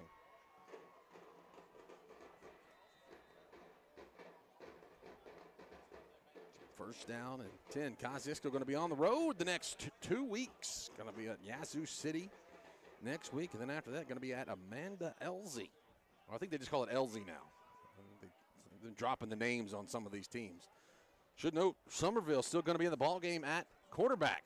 So Meeks maybe a little bit more than a cramp. Somerville's going to aim and go long. Good job of knocking it away last second by Darius Bondslater. It looked like the receiver had a little bit of a step, but Bondslater able to make up some time and knock it away. Yeah, nice job right there with Bondslater, because he, like you said, that receiver had some separation, but Bondslater saw it, just laid out, was able to get his hand on it.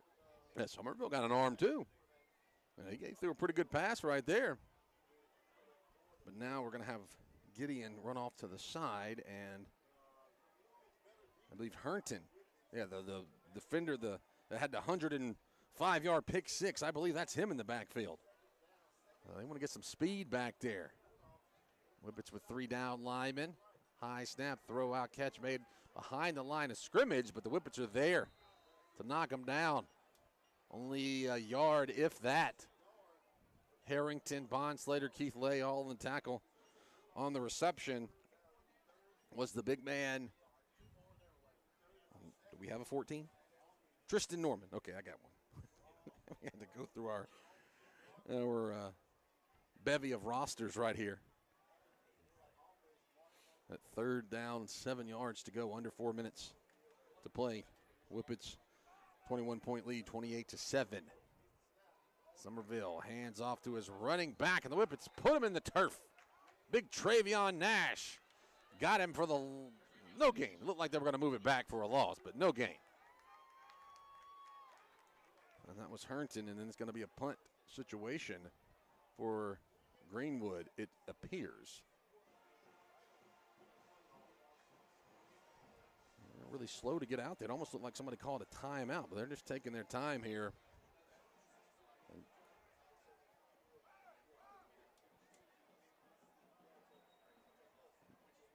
Now there's some extracurriculars going on over there on the far side of the field.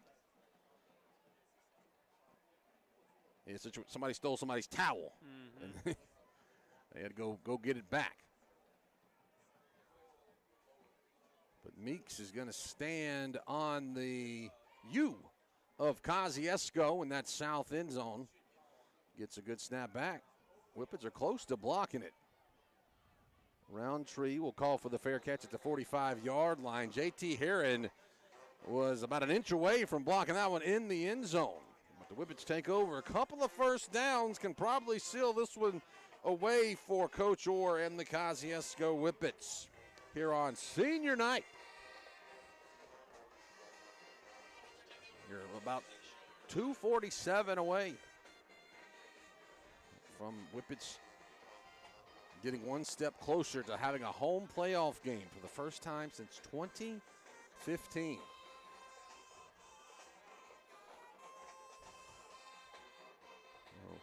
Ball will be at the 46-yard line. Handoff, Sandifer runs forward, has a first down. About 14 yards, and there's a flag late. Some sort of dead ball situation here. Whippets might get 15 extra yards, I think. Appearing that somebody might have ripped Sandifer's helmet off. That's what it's going to be, I think. Yeah, it appears to be against Greenwood. I don't know. Another wait and see. But Sandifer's going to have to come off the field. It is a personal foul, a face mask against Greenwood. And it's going to be the bad kind. It's the 15-yard face mask, personal foul. So puts the ball up to the 16, 17-yard line, right in the middle of the field. Sandifer came off the field. As I said, his helmet came off, so it'll be a T. Riley in at running back. Two receivers to the left. I'll give it to T. Riley. He'll be hitting the backfield and be dropped for a loss back to the 22-yard line. A couple of white jerseys there in the backfield to get him down. Jamel Holmes was the Bulldog leading the charge. So it'll be second down and long now for Kosciusko. Clock rolling, 2:10, 2:09. As I said, Kosciusko gets one first down, and they probably take a knee. Even then, if Greenwood's not going to call any timeouts, you don't even have to get a first down, just about. With Sandifer back in at running back, Vance is your H-back. Give this to Sandifer. He'll be dropped in the backfield. And then on the tackle that time was Jacarius Sandifer. And Greenwood not choosing to use its timeouts. So we're at 90 seconds remaining right now. And we got a third down and long. It could be close to whether Kosciusko could, if you don't get a first down right here, what you could do on fourth down. If you could, at this point, you could turn around and run backwards all the way. Whippets are going to throw it, though. Caden Wade going to throw the far sideline. LD McBride catches it. He'll be hitting. The good news for the Whippets is that he stays in bounds. Yeah, that's good. He stayed in right there. It's going to be fourth down and 11.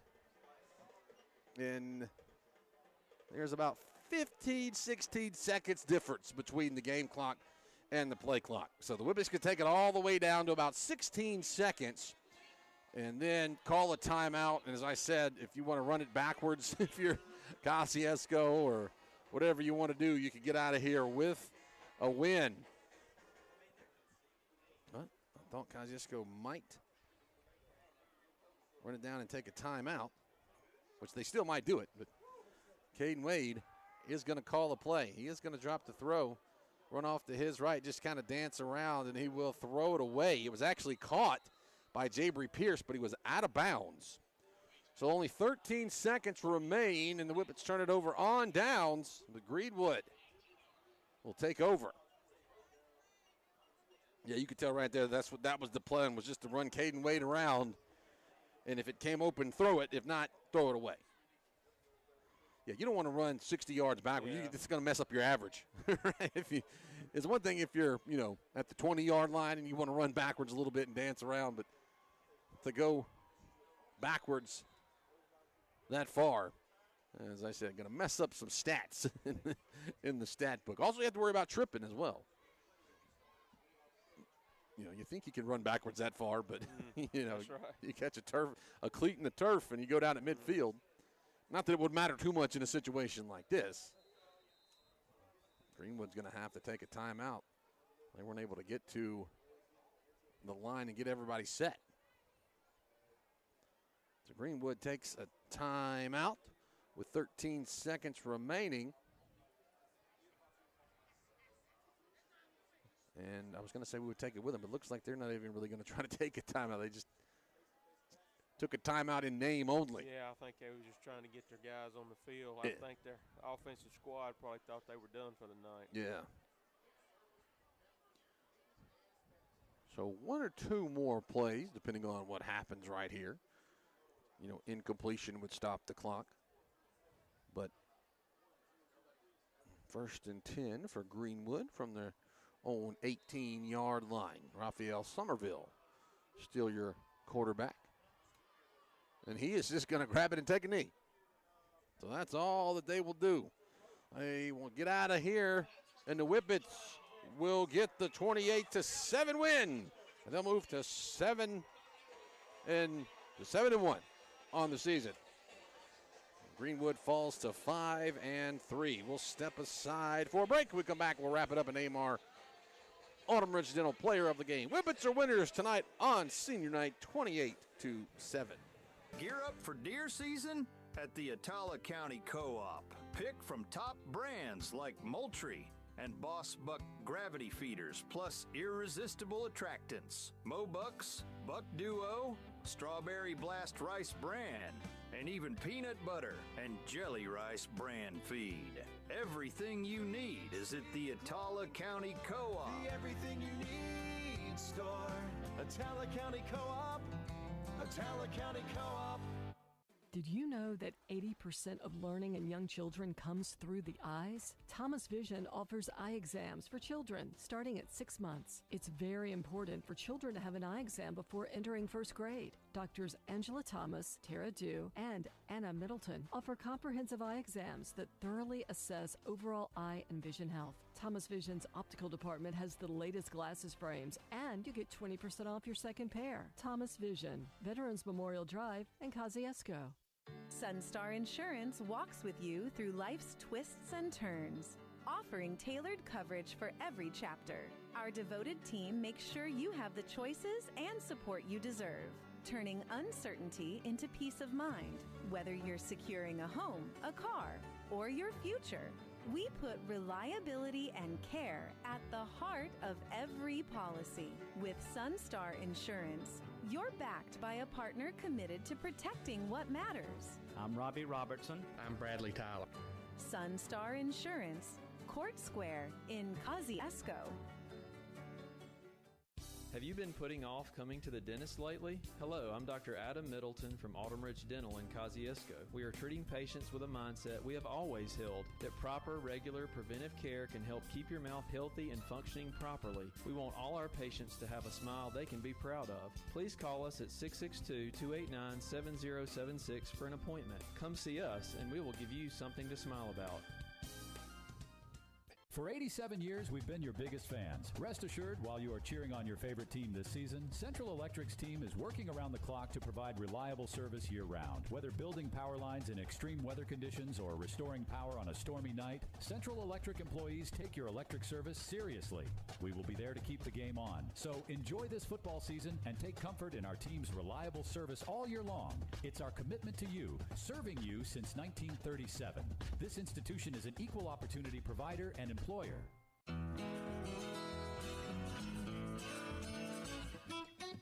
When it comes to your hard-earned money, every dollar counts. This is Mandy Hudgens for Citizens National Bank. Right now, we're offering some exceptional rates on deposit accounts. If you're shopping for a great CD rate, we invite you to come by and see us so we can help your money grow. Or, if you need easy access to your cash, our Maximum Money Market account is another great option to take your earnings to a whole new level. Best of all, you can enjoy doing business with our local community bank, so come experience the difference of doing business with Citizens National Bank, where we've been in business since 1888 and we've been recognized time and again safest banks in the nation. You can also visit us online at yourcnb.com. Through the power of local, we're ready to help make your dreams a reality. There's power in caring, power in community. That's the power of local. Citizens National Bank, member FDIC. Be prepared for life's uncertainties with the correct insurance coverage from the Atala County Farm Bureau. Let's talk about change. Sometimes change is good. Sometimes change is scary. But what is certain is that everyone will experience change. The Atala County Farm Bureau's review program is designed to identify the changes that need to be made in your insurance coverage. Wayne Blaylock and James Metters invite you to stop by for your Farm Bureau Get Real review. Let them help you be prepared for change. Atala County Farm Bureau on the north side of the square in Kosciusko. Watkins Ward and Stafford welcomes member and partner Anita Goodrum, certified public accountant, to their Kosciusko office. Anita, along with Tammy Irving and staff, offer professional and personalized services and financial guidance for business and personal. Watkins Ward and Stafford is a full-service accounting firm offering QuickBooks, online hosting solutions, payroll, and direct deposits. Welcome to Kosciusko, CPA Anita Goodrum. Watkins Ward and Stafford, leading our clients through the next generation of change. Premier Medical Group in Kosciusko is proud to welcome Dr. Jenny Kate Miles and Dr. Helen Turner to their team. Whether you need a checkup, ongoing care, or a trusted provider for your family, Dr. Miles and Dr. Turner are taking new patients. Schedule your appointment today. Call Premier Medical Group at 662-289-1800. Premier Medical Group, PMG, good health is our priority. Boswell Media Sports.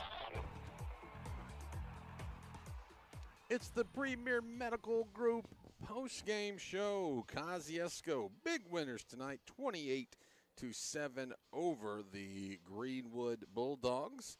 That moves the Whippets record to 7-1 on the season and 2-1 in Region 4 4A play. Helps them stay a leg up on the competition and their second place in the district.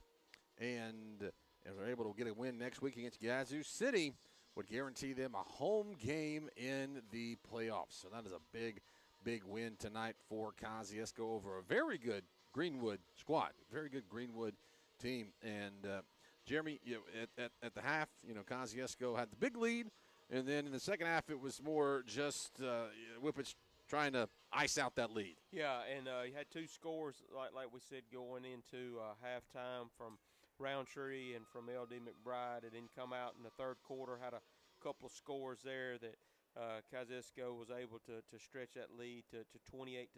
So had a 1-yard touchdown by C.J. Sandifer, had a 7-yard touchdown by L.D. McBride in the third quarter. And then Greenwood's only score came in the fourth quarter at the 8:53 mark on that pick six that Deshaun Hurton took it 100 yards. And so that's where we're at the end of the game, 28-7, big win for the Whippets just to set them up for another, just a good spot headed toward closer to the end of the season and then into playoffs.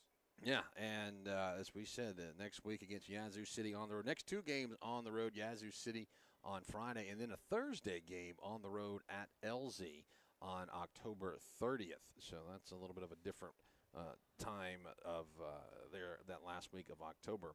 Looking at a few scores for you from around the state. North Pike defeats South Jones 21-5. It was Kossuth over Belmont 40-28. Also, it is we just did North Pike. We don't need that one. St. Patrick leads St. Stanislaus 31-29 in the Battle of the Catholics down there on the Mississippi Gulf Coast. Grenada's having no problem with Olive Branch 48-6 in the end of the third quarter there. Wayne County leads Van Cleve. Got a close one there, 27-24 to start the fourth quarter. Simmons defeats Shaw 34-0. Last update we had from Germantown and Oxford is Germantown was up by one score. Warren Central defeats Greenville 36-6. If you want more scores, you can get over to breezynews.com. There's a scoreboard there. But time to name our Autumn Ridge Dental Player of the Game. And on defense, had some good performances once again by LaMarcus Riley. Got a couple of sacks and a fumble recovery. Rashad Harrington had a couple of sacks as well. But, Jeremy, I'm looking on the offensive side of the ball. Someone's name we said a lot was L.D. McBride. Man, yeah, and as always, you got Caden Wade that's just a go-getter. Hey, C.J. Sandifer was a workhorse. But, hey, tonight, every time you looked up, it seemed like LD McBride was catching a pass, and I've got him for 7 catches, 161 yards. He had 2 touchdowns, and so I think LD McBride, he was a guy that really stuck out tonight on the offensive side of the football. Yeah, so LD McBride, your Autumn Ridge Dental player of the game. Autumn Ridge Dental, that's something to smile about. Whippets are smiling, getting the win on senior night. So that does indeed wrap up our coverage here from Landrum Field. Next 2 weeks, we're on the road, and we will continue to have coverage. I got to say a big thank you to Donald back in the studio. Of course, thank you to Jeffrey off to our left, handling things on the camera and on the computer stream. And, of course, a big thank you to everyone involved in Boswell Media Sports. That would be Melissa, Ashley, Laura, Lisa, Macy, Johnny, BMO, of course. A big speedy recovery to our pal BMO and everyone else back there at Boswell Media Sports. But the Whippets are winners tonight. So that will do it for us here from Landrum Field. For our entire crew, Brett Riley signing off, saying good night and go Whippets. A presentation of Boswell Media Sports.